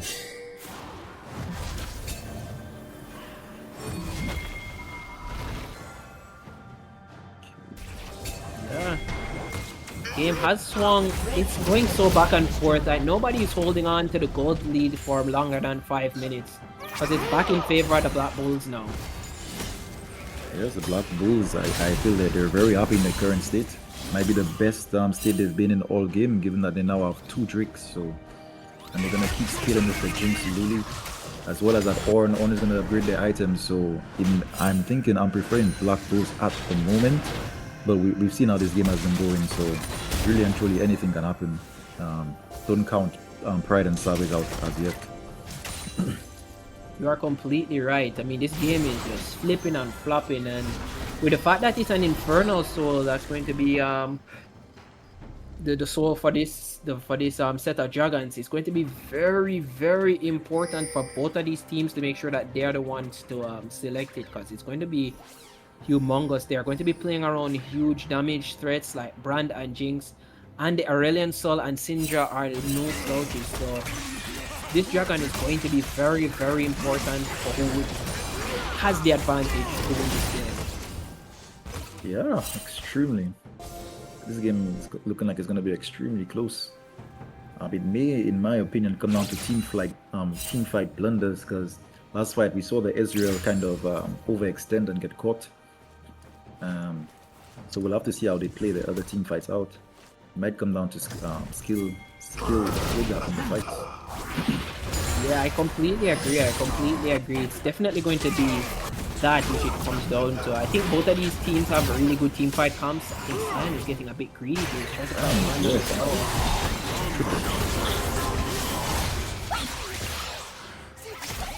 Losing a lot of HP. He's really trying to fight the brand. The brand just outranges him. But maybe he has something up his sleeve. Maybe. I mean, he does have his ultimate.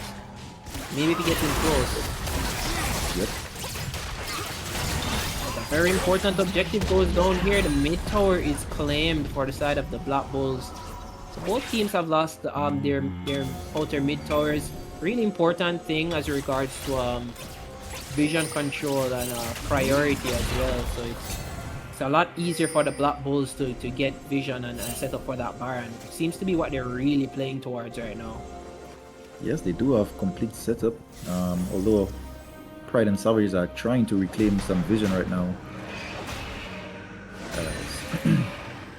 As they look to Syndra is looking to just farm push out top. As of now, they're just pushing out the waves. Game is at a bit of a stalemate right now. Yeah, it is just that stage of the game. Nothing is really huge on the map besides the Baron. You can't really just, that's probably a win or lose objective right now. So you have to really be looking for a pick or something to get the numbers in your favor. And I think that Sion might actually be the answer to what the Black Bulls are looking for. If they actually out of position, Nautilus is caught. So that's huge. Oh, Aesol, huge. Whoa. Sion catching really. Zone 2. Looks like this fight might be going towards the side of the Pride and Savage. This making smash hits the Mundo. Brand comes in, tries to ult to see if he can salvage the fight, but they just run right on top of him. Pride and Savage is cleaning up the side of the Black Bulls. Decimating Smash tries to stop Ornn once more. Ornn is trying his best to kill Ult. Wasn't enough. An extremely well played fight by the Pride and Savages. My god.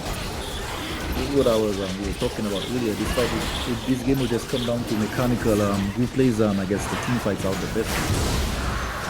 We saw the Aesol, the huge ult setup. Nautilus also getting caught out of position, led the Black Bulls perfectly into the Aesol. So I mean, it's totally 14 fight by the Pride and Savages. Yeah, you're completely right. I mean, it was really well fought. I thought after they got the Nautilus pick, sounds like there's a Sion ult coming in. Hit the Jinx. And Aesol there to help out. Okay, now the Pride and Savages are just completely taking over the game. Put on the enemy bot lane. Oh, Brand. The kind of just goes on to the Aurelion Sol only, so I think they might just continue this fight. Aurelion Sol ult is up already. Okay, use it. It's a 1-4. It's a 2 for nothing because Syndra is basically up now. She was dead from the previous fight. It's a 2 for nothing. I'd definitely be looking to play towards that Baron right now if I was the Pride and Savage. Pride and Savage were up to recall and get their health bar all the way back up. Which I don't hate that decision because the Mundo and Brand can still put up a fight. So they choose the safer option, given that they might be confident in the current status in the game. Nautilus is very aggressive for this vision. He might pay the price. Oh, Brand missed the stun. Goes back in though. They're trying to kill the Mundo. Mundo does get hit by the death charge. He uses the lethal dosage to try and gain back some HP. A Conqueror is coming in from the Ornn. Mundo is in the middle of everyone. Meanwhile, Jinx is free firing. The Ornn goes down and he takes down the Nautilus. Aurelion Sol does get to take down the Mundo. Sion is into the backline. He's trying to get the Jinx all by himself. Aesol fell. Aesol's dead. Ezreal is and Syndra are the only two big damage dealers left. can Ez do? Eznis is still alive. He's just tickling the aura and it's not doing any damage. At this stage in the game, the Ezreal is still seeming pretty weak, especially compared to the Jinx. But Pretty okay, unfortunate. They need Aurelion Soul to kill these tanks, otherwise they're just not going to die. yes. And the Scion also stayed alive very long though. He held the three of them off the enemy backline off all by himself, but they still managed to get on the ASOL.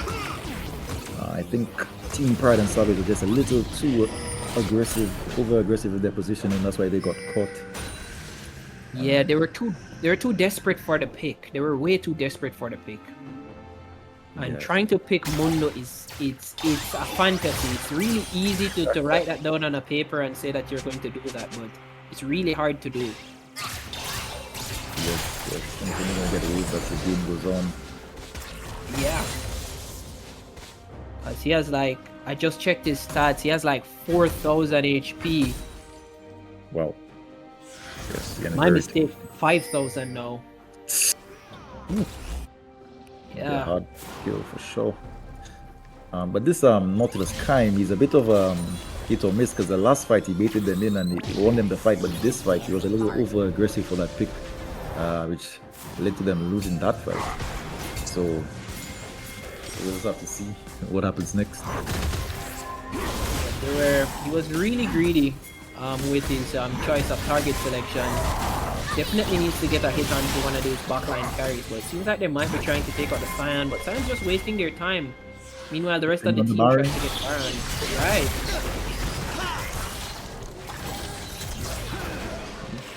Black The Bulls are Baron's having aware. them so scared. Yes, they instantly back off from the Mundo, which might have been a little too early. Support coming in from the Scion. They're going Looks like from it's the going to Mundo Mundo. again. Not good. Oh, Isol? You got a grid out? Lulu's down. Brand is forcing Zanya's. Brand is taking off immediately. Ezreal is re-firing. Brand ultimate is big. He does manage to get some kills. Jinx is excited. Yeah. The bulls are too fat. They can't die. So Isol did get a really good ult, but he compromised his position before he died. Yeah. Brand ended up getting like so much value with his own ultimate. I don't think Syndra steals this. That's memories, yeah. Oh, and they're getting the third dragon. Oh no, that's very bad for Pride and Savages. Yeah, that is really bad for the side of the Pride and Savage. It's This gonna be might be the nail in the coffin. Although, you can never say never. never say never. The gold lead is still even after that fight. It's still just 1,000 gold You're right, between wow. the two teams. Yeah. They're still so evenly matched. Yes, so it really comes down to, I guess, positioning. Does a soul get caught, or does Jinx or Lulu or one of the carries get caught? This is really what it's coming down to, I'm realizing. That's definitely the case, and it's a lot harder to just pick one in this case, because you kill the Brand, Jinx is gonna free fire. You kill the Jinx, Brand is going to get absurd damage. Nautilus misses his dredge line. He's trying to limp away from Mundo. Kaim has been in a lot of these situations this game. Sometimes it works out, sometimes it doesn't. But he has me worried. I'll be very worried if our Pride and Savages when Kaim is invading enemy jungle. I mean, luckily he did have his team beside him, so I guess he got away with that. Syndra needs to get out of that jungle, otherwise she's gonna die. He's getting caught. It should be fine though. Okay. As the Black Bulls are pushing on the mid lane. Pressuring that mid tower. This is the strength of the combat twisted in the game with the Mundo in the front and the on. Look at that front to back. Oh, what can Sion do? Oh, that's so gross. Then goes to the Wait, ultimate. it's Jinx block is it? Beautiful touch by the Jinx, but the Syndra is over the bot line just the same. Mundo really lethal dosage and he's still alive. Brand is doing incredible work. He picked up 3 kills. Yes, so they got the Jinx, but this didn't matter because they have the other brand, the other carry. I mean, it just came back down to what we were discussing earlier. I mean, it's really hard. You got to pick. You can only pick one of the carries, and once you pick one, the other just goes to work. And right there, they rolled the dice. They picked the Jinx, and Brand just carried the entire fight. They're taking down the Nexus turrets. They're taking down this Nexus. Brand is going to light this one on fire. Taking the game. Well played. Well played for the side of the Pride and Savage. Good Well game. played Good to game. both teams. Well played to the Black Bulls. They got the win this time, but the Pride and Savage did put up an amazing fight. So both of these guys should be proud of the way they played. But I think the Black Bulls, their draft was more, I would say, easier to execute, and that ultimately led to their victory. I would say. Yeah, I definitely agree. I mean, you said it from draft. It was just a simple front to back game. They just sat there, they just scaled, they just did work in those team fights, especially the fact that Brand had gotten such an incredible lead in the early game from the mid lane. We had thought that Aurelion Sol would have just done more work, but it was just too much damage coming out from these carries. It's just the simplicity of the comp. It just works so well. Yes, so even though they made a bunch of mistakes, by the time you get to the mid-late game, the comp is just really just easy to execute. Jinx, Brown stay in the back, press your abilities, tanks go up front, and yeah, you just win from this point on. ASO really tried his best, so hats off to ASO, but it just wasn't enough. So I look forward to see what they're able to do next though. Yeah, I agree with you. I am really looking forward to see how the Pride and Savage will deal with this losers bracket. I mean, the Black Bulls do advance and move up into the winner side of the bracket. I guess we'll see who they'll be playing in a few. But Pride and Savage, Black Bulls was an incredible game, but it just came down to just, as you said, the simplicity of the execution of this comp. The Brand and Jinx there was no way where they could have just killed both of them. They would have had to like fumble so ridiculously hard, and it is just what it is. It's just a draft gap. It happens sometimes, but more games to be played, and hopefully both of these teams will have a lot more to show as this tournament goes along. Yes, I'm looking very forward. I'm very excited to see what these two teams do going forward. But for now, this is where we stand. Okay. Yes, sir.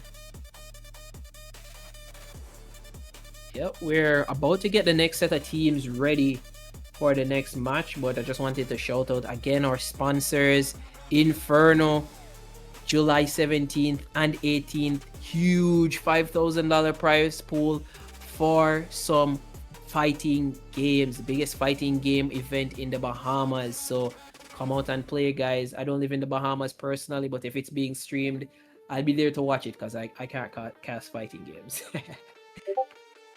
Yes, indeed, guys, and we also cannot forget Revel Esports Hub. Cannot forget the Revel Esports Hub. They made this tournament happen. You see your favorite esports hub. Looking for your next tournament, your next team, your next challenge? Level up your competitive experience with Revel Esports, guys. Home for tournaments, community competition, and non-stop esports action. Whether you're grinding ranks, brackets, or building your name, Revel will give you a place to compete and connect. Discover tournaments, compete against rising challengers. Join a growing esports community, guys. Yes, Come on, guys, get in the game. Get with Revel. Yes, sir. Yes, sir. So the next games will be Climatic Gaming versus GGL Insurgents. Now, there's a little bit I know about Climatic. They've been through a few roster changes, especially with this current iteration of the group. Has some really strong players like White Raven and DOV9. Those are two incredibly strong players that I have personally faced in customs games. You hate to face them; they are just dreadfully amazing players. You want that you'd rather have them on your team, not to just glaze them or anything, but they are pretty solid and strong players. On the side of GGL Insurgents, I do not know a lot about this team, but I do see that they have a pretty rounded team setup right here. Some high ranking players and some players closer to where I am. So I have my expectations. I'll see. They might be going into this game as the underdogs for Climatic, but I guess we'll see. Yeah, so Climatic Gaming versus GGL Insurgents. I'm not familiar with either one of these teams, but I'm excited to see them play. Tonight has been a very fun night for League. What I love the most about the game so far in this tournament is that the teams, they're not afraid to fight. They love fighting. They're brave, experimental. They're bringing out these weird picks that I never expect to see. And they're playing it really well. So cheers to these players. Really love to see it. Yeah, I completely agree with you. They're bringing out some strange things, man. Like I would have never had it on my bingo card that I would have seen Aurelian Soul Jungle. I saw that, I was like, this guy is going to troll, but he was not trolling. He was playing insanely well. So shout out Kiyomari. You were cooking, man. You were cooking. Hey, shout out Kiyomari, bro. You made me a fan. He was totally cooking. So I'm hoping to see more creative picks like that as the tournament goes along. I like to see when players go for stuff that aren't necessarily the meta per se. That's what makes these kind of games so interesting. So I guess we'll see as we get in whenever we do get into drafts.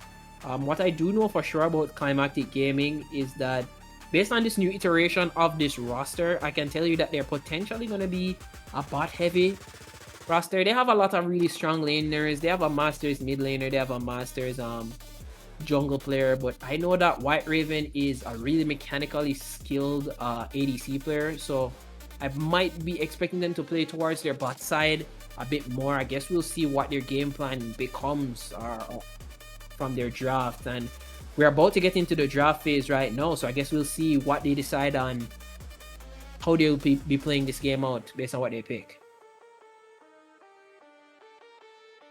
It seems we're running into a bit of a technical error, but we'll be with you shortly. What picks do you really want to see come out of these games, Julius? Anything special? Okay, well, I haven't seen any Yunaras. I haven't seen any Ways or the kind of new AP mages. So there's Way. There's what's the name? The new kind of AP mage that jumps around. New one that jumps around. But I took a break from League and I recently I'm coming back in. I love that character. I'm gonna have to look. I'm trying to think what does he do? Are you talking about Aurora? Oh yes, Aurora. I'm looking forward to seeing some Aurora. I'm really played it earlier, so. Yeah, Aurora is insanely strong, but I guess we'll be starting soon. We'll be getting into the champ select soon. But yeah, Aurora, we did get a game of Aurora earlier. It was from one of the very few Caribbean Challenger players, Ravy Demon. He played an incredible game on it. She's insanely strong, so Yes. we did get to see that be showcased. Pardon? I said some would say a bit unbalanced. Oh yeah. It is fun to watch though. So Yeah. looking forward to seeing that. I completely agree. It is unbalanced. It is horrendously unbalanced. It does damage right throughout the game. The dashes, the fact that the ult itself, like casting the ult does damage too. It's like it's just so dumb. It's a dumb champion, but it's fun to watch. Yes, it is. Fun fact about Reavy Demon. Well, I used to play about against him a lot. I was a Riven one trick. I picked like well challenger in LP wise, but Grandmaster is like the rank on my account. But like me and Reavy used to play a lot. Used to be on his stream a lot. But recently I'm getting back into the league. Yes, I'm getting back into the league. So I'm doing those motion in the Caribbean. So I'm hoping to like get more involved.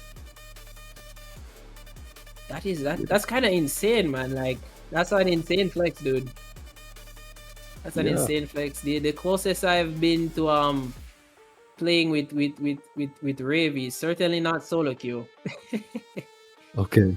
Certainly not solo queue. It's probably been in like some customs games and I've been getting flamed. So not at all the same ballpark of stuff at all. But that's pretty good. That means you have some good. But I can tell you do have good game knowledge. So. You have some good game knowledge, so I should have known. Yes, but I still, I can learn more. But I used to face his Kled a lot, and we used to play Riven. We used to go like 50-50. Okay, but we're getting into draft here. Oh. Crazy, but we're about to get into draft, and we're gonna see what are these priority picks and bans for GGL and Climactic. They go with the first man Swain. Pretty interesting. Yes, Swain. I wonder if it's a targeted ban. I'm thinking most of these bans would be targeted bans. Yeah, I would assume so. Yeah, I don't know who is necessarily the Swain player. Probably Shoeslace, who's their Climactic's mid laner. It's probably a Swain player. I mean, it's a good ban. It can be flexed. They can play it mid or support. Has a lot of sustains. Really strong in team fights. But Climactic does follow up with a ban of Echo. This is probably another comfort pick. It's a really good champ. It's a decent champ. But I guess it's probably a targeted ban as we were... right. It's a good Graves ban now. That's a good ban because Graves has been pretty strong for seasons upon seasons, right? So I definitely like the Graves ban. Yes, sir. I like the Graves ban as well. We see it followed by a Singed ban. Rarely do you see that champion get banned in these competitive games, so makes sense. Yeah, bit shocked of the Singe ban. I don't know if they were planning to play Singe jungle, so they banned it. But it could be. You know, getting the guys off of their comfort picks is always good. So I guess that's probably what they were working on there. But the first pick, Smolder. How do you feel about that? I have a strong opinion about that. I do not like the first pick Smolder at all, ever. Although it is good a late game, there should be many counters, and yeah, that's my main reason. There should be many counters to a Smolder, so I'll never pick it first. I'll pick it situationally. Yeah, I completely agree with you. I mean, every tournament where I've seen people just blind pick Smolder, or just pick Smolder way too early in the draft, or pick Smolder with nothing with early game agency, they always lose. So I do not like this first pick Smolder at all. It requires too much waiting for the champion to become relevant in the game, in my opinion. So it might get heavily punished by the rest of the picks for the side of Climactic. They pick up the Ashe and the Seraphine. So if this Smolder is going bot lane, it's going to be rough. Yes, very two lane dominant champions.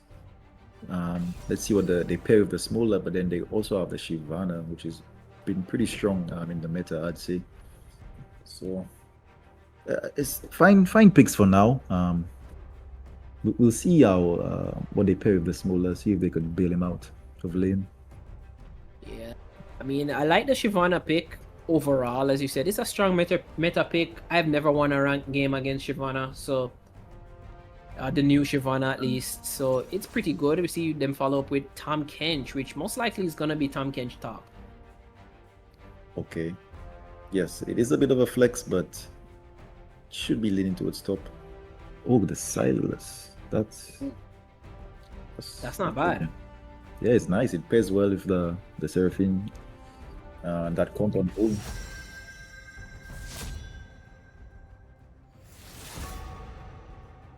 Okay. Well, the Silas pick is not at all bad. I'm really, it's gonna make the side of GGL be forced to be really careful what they pick again here. You do not want to pick any champions that are going to give Silas like giga value in ultimate. So no Alistars, no Malphites, no Nautiluses potentially. Those champions are terrors in Silas's hands. Yes, yes, please. It's none of these. Definitely no Alistars, no Malphites. We know about these things and Silas ults. That's a big no-no. Right. But I am curious to see what they're gonna pick next, though. Yeah, I'm very curious as well. I see a lot of focused bans going towards the top lane side of Climatic Gaming. Smart decisions. I think Solrak is one of the best top laners in the region, but I think he gets so clumped by every tournament. He gets clumped with like 4 bans. Okay. So it's pretty unlucky for him because the ban out is really good on Rumble and Mordekaiser. Assuming that Diana ban is for the jungle because I'm guessing Silas is probably mid. But Oh, the Orn. So they already have a good front to back comp. So I like it. I like the Orn. They're just a bit AP heavy, but it should be fine. To pick one more AD character.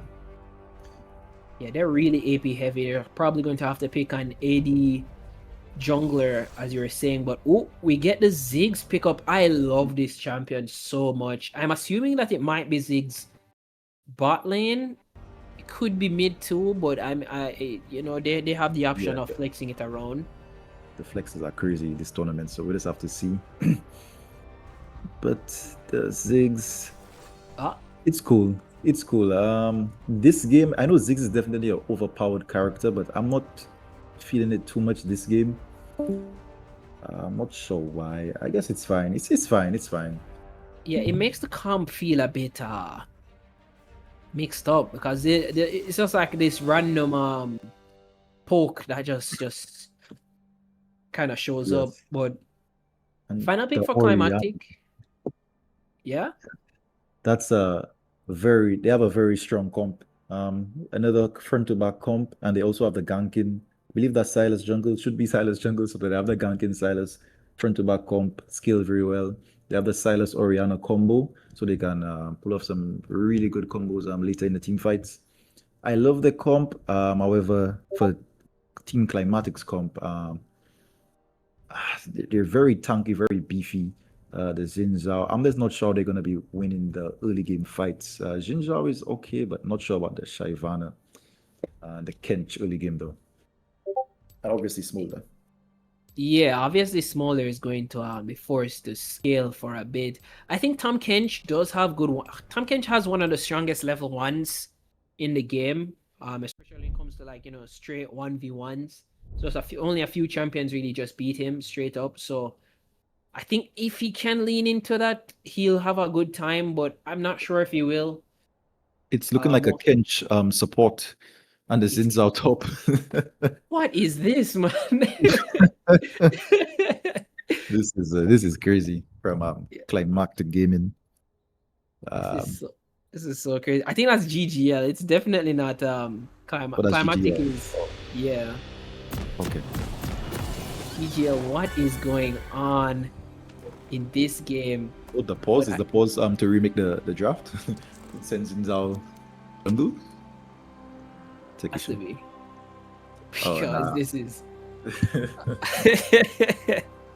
this is just Zhao so weird. with Ghost and Ignite. Okay, production says we're about to find out what is the purpose of the pause, so we will let you know shortly. But yeah, Zinzo with Ghost and Ignite, man. That is crazy. Into Orn of all champions. I really should. This Xin Zhao should really never be killing this Orn, and Orn should be able to free farm as long as he gets past, I would say, the first 3 levels. And yeah, so and Shyvana, Shyvana has very early game. She should have few gank options apart from the Ash Seraphine very early game. So yeah, she can gank that early game, yeah. So she does have that option. As for the rest of this comp, Silas cannot really play around the Xin Zhao as long as On plays safe. And so Silas should be looking to either look mid or to counter Shyvana's gank. That's what I would be looking to do if I was Silas. And obviously, Smola just trying to survive. Kench, I guess, protecting the Smola. Okay, so we're back in game. There was a network error for one of the players. It just got resolved. To So Summoner's Rift. back in action.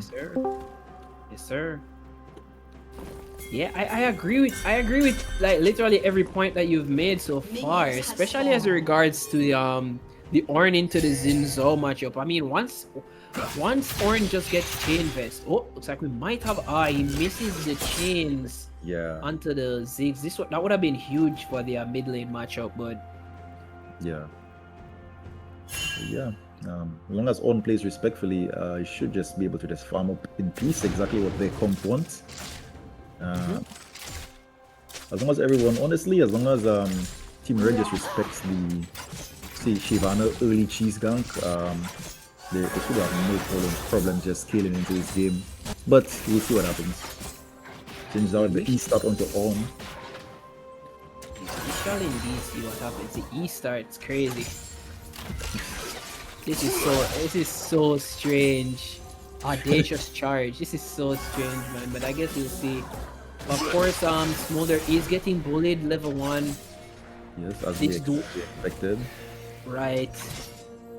I mean, this duo is going to do that to you. Smolder is not going to have fun in this bot lane. He's probably going to have to be balling for ganks after every wave. It's gonna be quite challenging. We need that Shyvana to sit on him. But you know, Shyvana can do that. She needs the farm. 100%. But that might not be what Shyvana might not be what she really wants. She just wants to kind of chill and get some money. Wow. This Smola is getting annihilated. Oh, I wish Silas would have learned for an early ganker on this wave. This dive would have been beautiful. Even if they trade a 1-for-1. Even Yeah, if they trade a 1-for-1, Smola would have been out of the game. he would have been completely cooked if they were able to get a dive well orchestrated here. But they can always look for one a little later. Smolder is still having a really tough time in lane, so I guess he'll just have to just try and weather the storm. That's just the thing with this kind of a pick, is it's just weathering the storm until 225 stacks. So one is letting. Wow, stunned. Oh, the Smola dies. Wow. Guys, That is a tragedy. damn, That man. is a tragedy for Team GGL. That is the exact opposite of what they want. He gets heavily poked by the range advantage that's going on there, and they just have a lot more early damage. There is no way they outtrade them. Not going to lie, I don't really love the Tom Kench support pick. Yes, especially seeing it in real time, seems very, very useless for the Smola. Smola It's has like not. no support. No, because he can't trade back at all here, and I think He it's cannot even last hit on the tower. That's crazy. yeah. He's just weathering the storm and just hoping for the best. Maybe he tries to freeze the wave right there. I don't even know if that will help him, but it's just quite rough. And I think the main thing that I have with like gripes with Tom Kench, this new version, well, quote unquote new, it's been out for a while, but the Tom Kench that has the Devour as the ultimate instead of when it was on like W, I don't really like that, because the biggest value that you used to get out of Tom Kench of getting your ADC to safety no longer exists. So I don't really like it in the support role. Exactly. And to pair it for Smola who needs help in this early lane is not the best drafting move in my opinion. So Yeah, not at all the best drafting move. I guess they're just trying to hope, because the ult scales well defensively as the game goes along, but right now it just the wave is Ash is staying very aggressive onto him. knows that she just wins those. Yes. Let's Surge get to damage. Seraphim damage. Okay, nice W from Kench.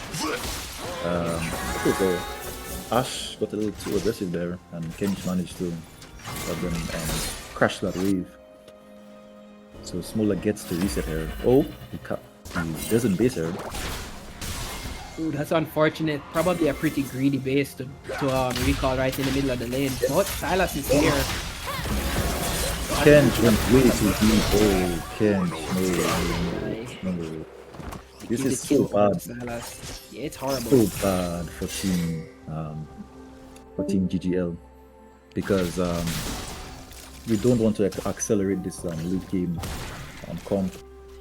Now it's very hard for them. Yeah, it is insanely difficult, and Shyvana is still just there farming, trying to get to a 6, I assume.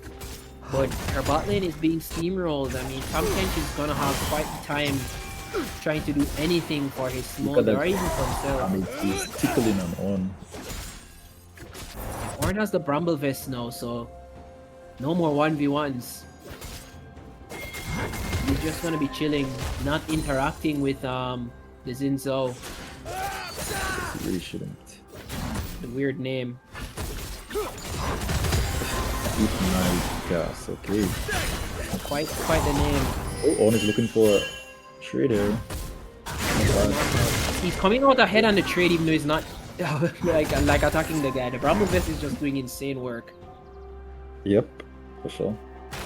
Yeah, as he gets more items, the Zinzo becomes more useless. I'm assuming that maybe he'll try and get Bork as his first item.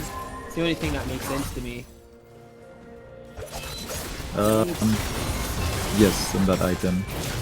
Okay, the ignite. Okay. Ornn is chilling here and Silas is coming up. Okay. Alpha is kind of early. Okay, but he doesn't know the Silas is here though.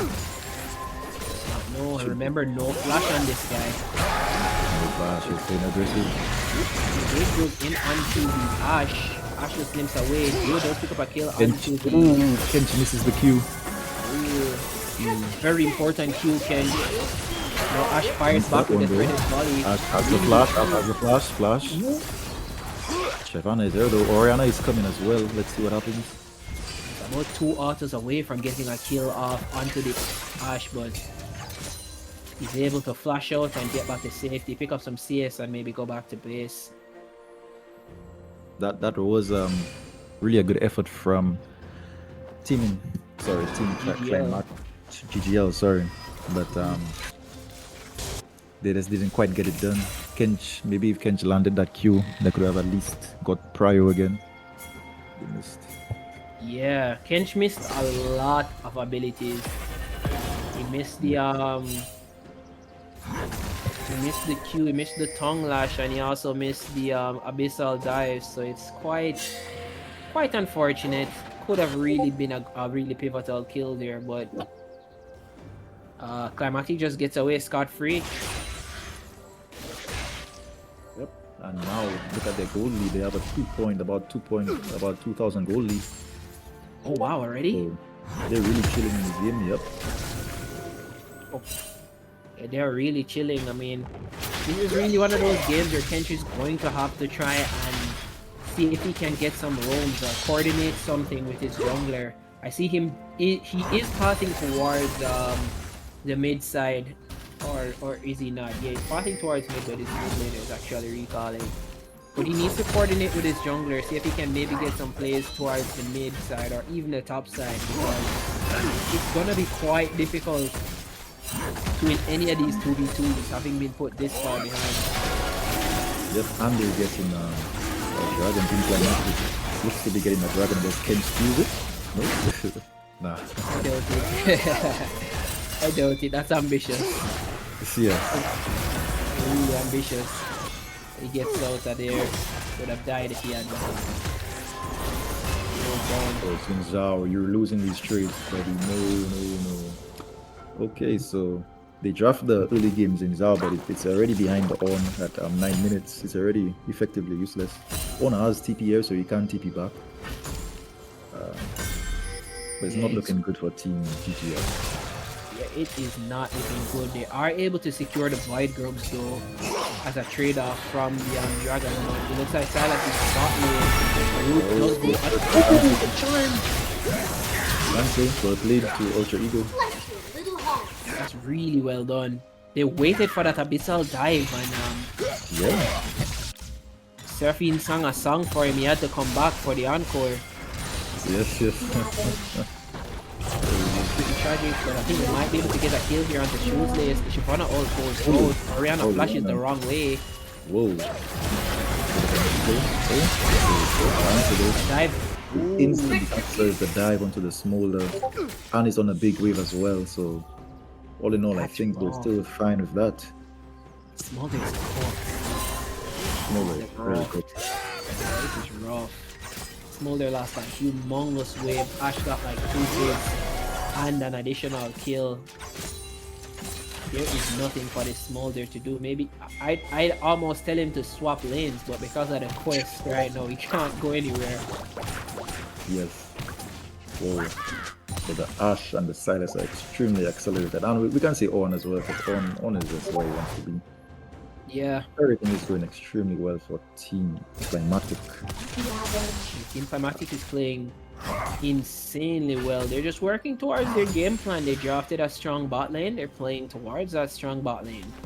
I think this is this is the Smolders, man. These are just some rollover and die kind of champions. They take too much or too long to really become relevant enough in this game. But I guess GGL's only option here is just to try and slow down the game as best as they can, allow the Smolder to scale, and then maybe they'll be able to come back.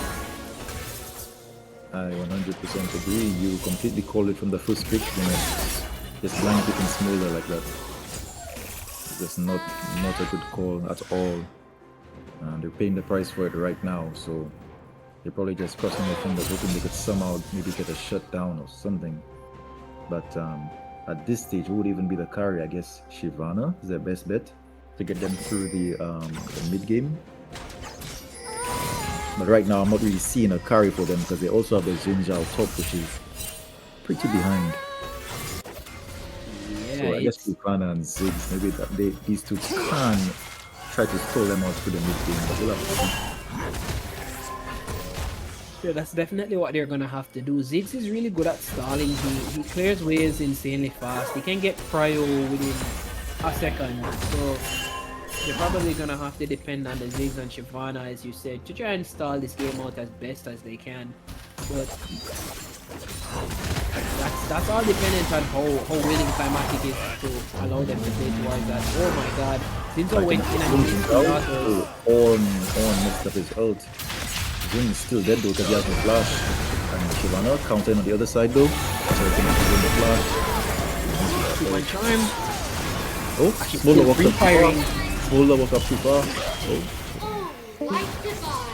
okay, Kench has to win the flash as well. So even in a 3v2 situation, Team Climatic still doing the enemy summoners. Yeah, they almost got out with a kill as well. So well played on the side of Team Climatic to fight off that gang. A lot of resources were used. That's unlucky Smolder there. Winning both sides of the fight, and we also see Smolder being greedy with his recall. Again, he got cancelled. Oh, he's not even basing anymore. He just stayed, which is a bit greedy, but I guess it's fine because Yeah, he'd lose a lot here if he didn't stick around. So they'd probably take some plates. oh, Kench is a bit. This Kench that's kind of greedy, but I guess he might be trying to go for the solo. He has to use the Devour onto the Seraphine. Fine. He just goes for the Tongue Lash. Nice, that's actually decent. To get off. He has to use the Devour here. Kench, you beast! Oh, he gets a. Oh my god, he gets it! Yo, Ronin is the goat. What a sight! Very missy.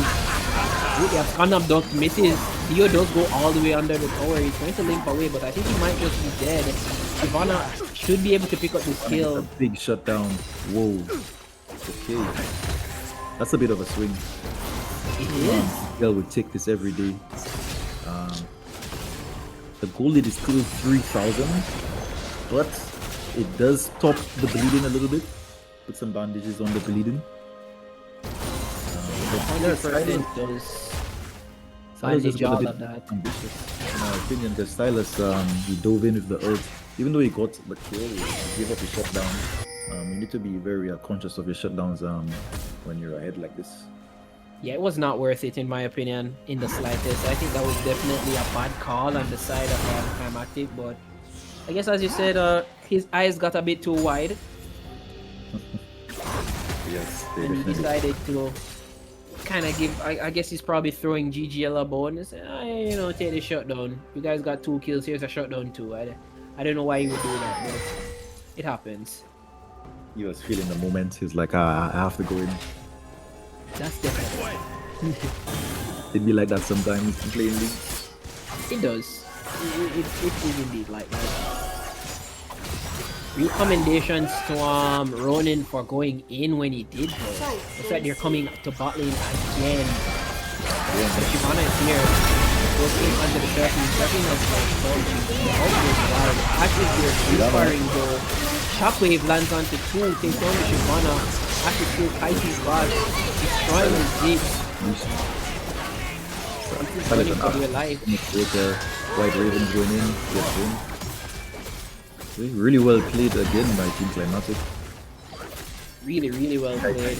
Kited back. Ash is free wicked. Silas had a red buff, so he was combined with his W healing. It's pretty much impossible to kill. And they just got it done. Quite literally.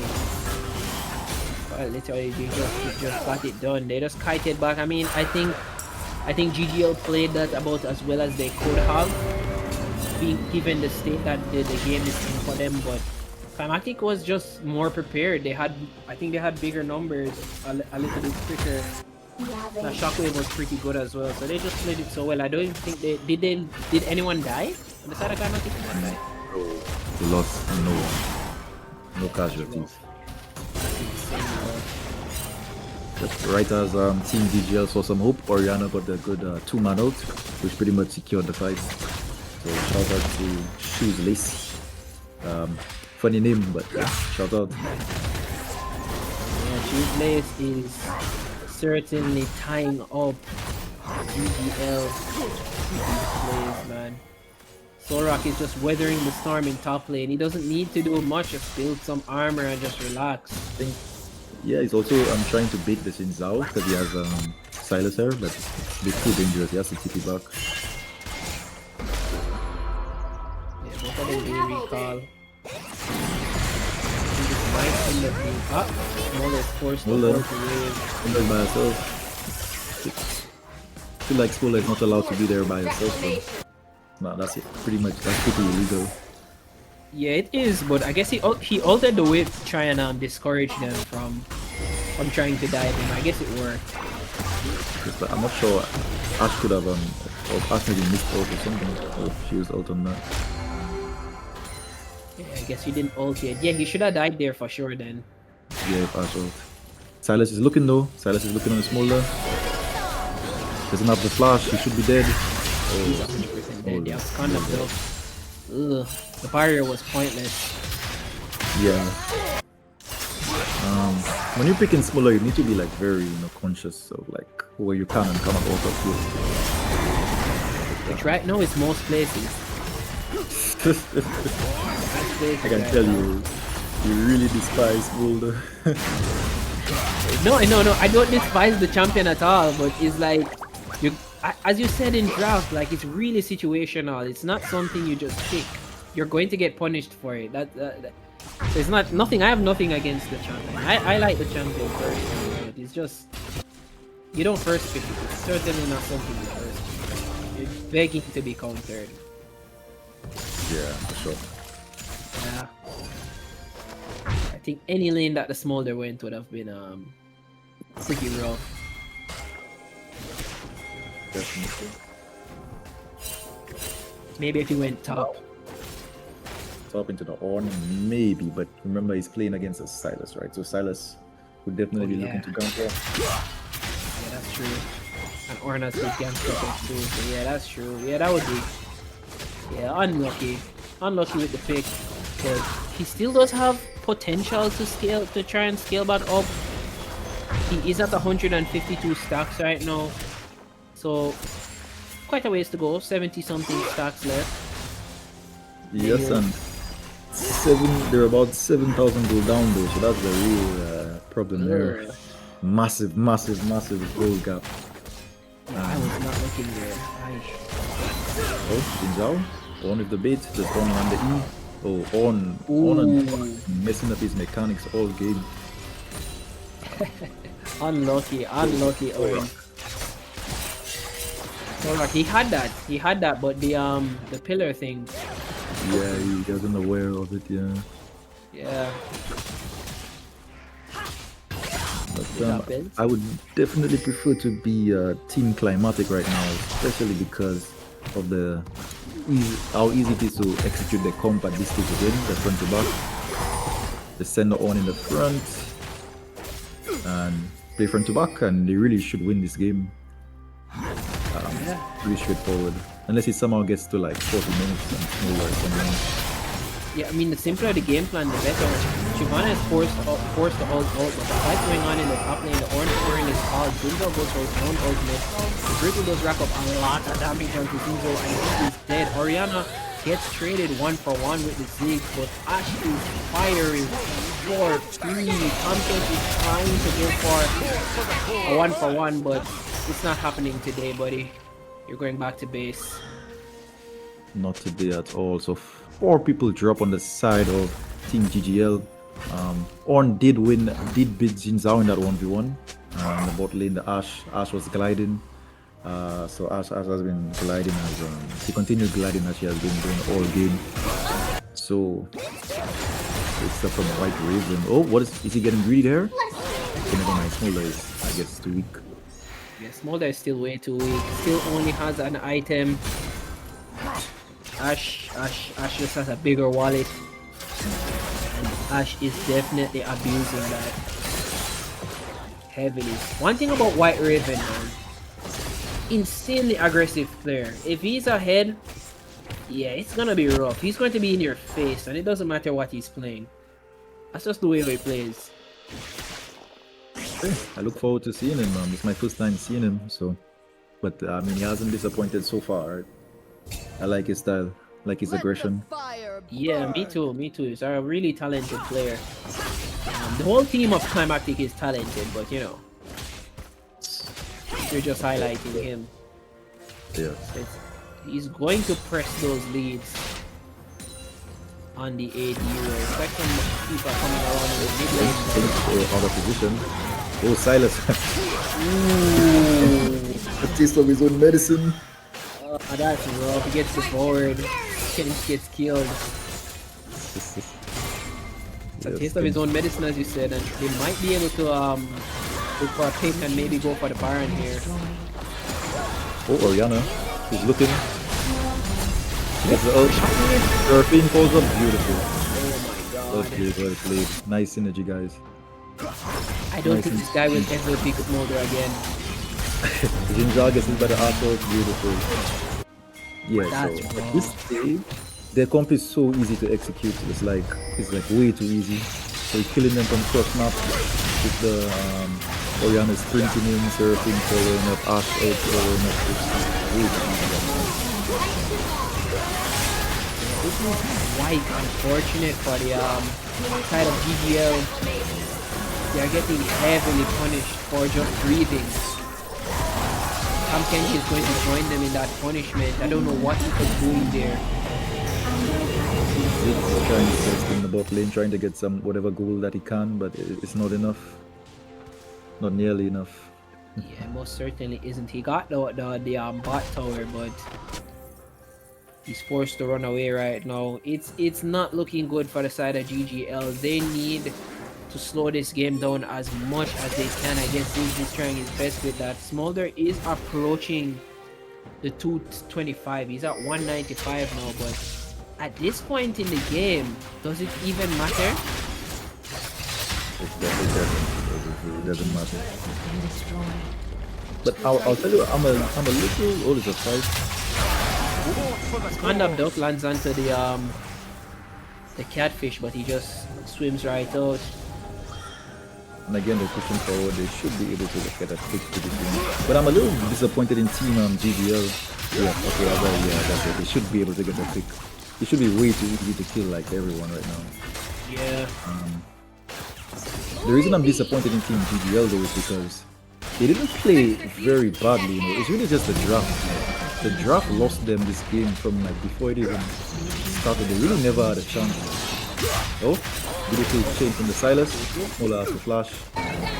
Ash with the ult. Oh my god, it lands. Look at the synergy of the form. Look at the synergy. Zufu from cross map. Look at the synergy. It's gross, man. Mola is getting like killed from across this map, you guys. He's not even seeing what's going on. He's gonna have nightmares about this game. But yeah, like, I'm disappointed in Team GGL just because of the draft, not really because of their performance. We didn't get to see much of the talent in my opinion. Yeah, because as you said, I don't think they're necessarily playing bad. But this draft like really worked against them, and now we're not getting to see it. Yeah, Ash flashes the wall onto the Zig. Zinzo is limping away. They're just flexing. They're just flexing at this point. Smolder, I'm sorry. You are yet to get a kill. He hasn't hit the 225 yet. Oh my god. As we predicted, way to risk to pick the He got heavily punished for that. It might have cost them.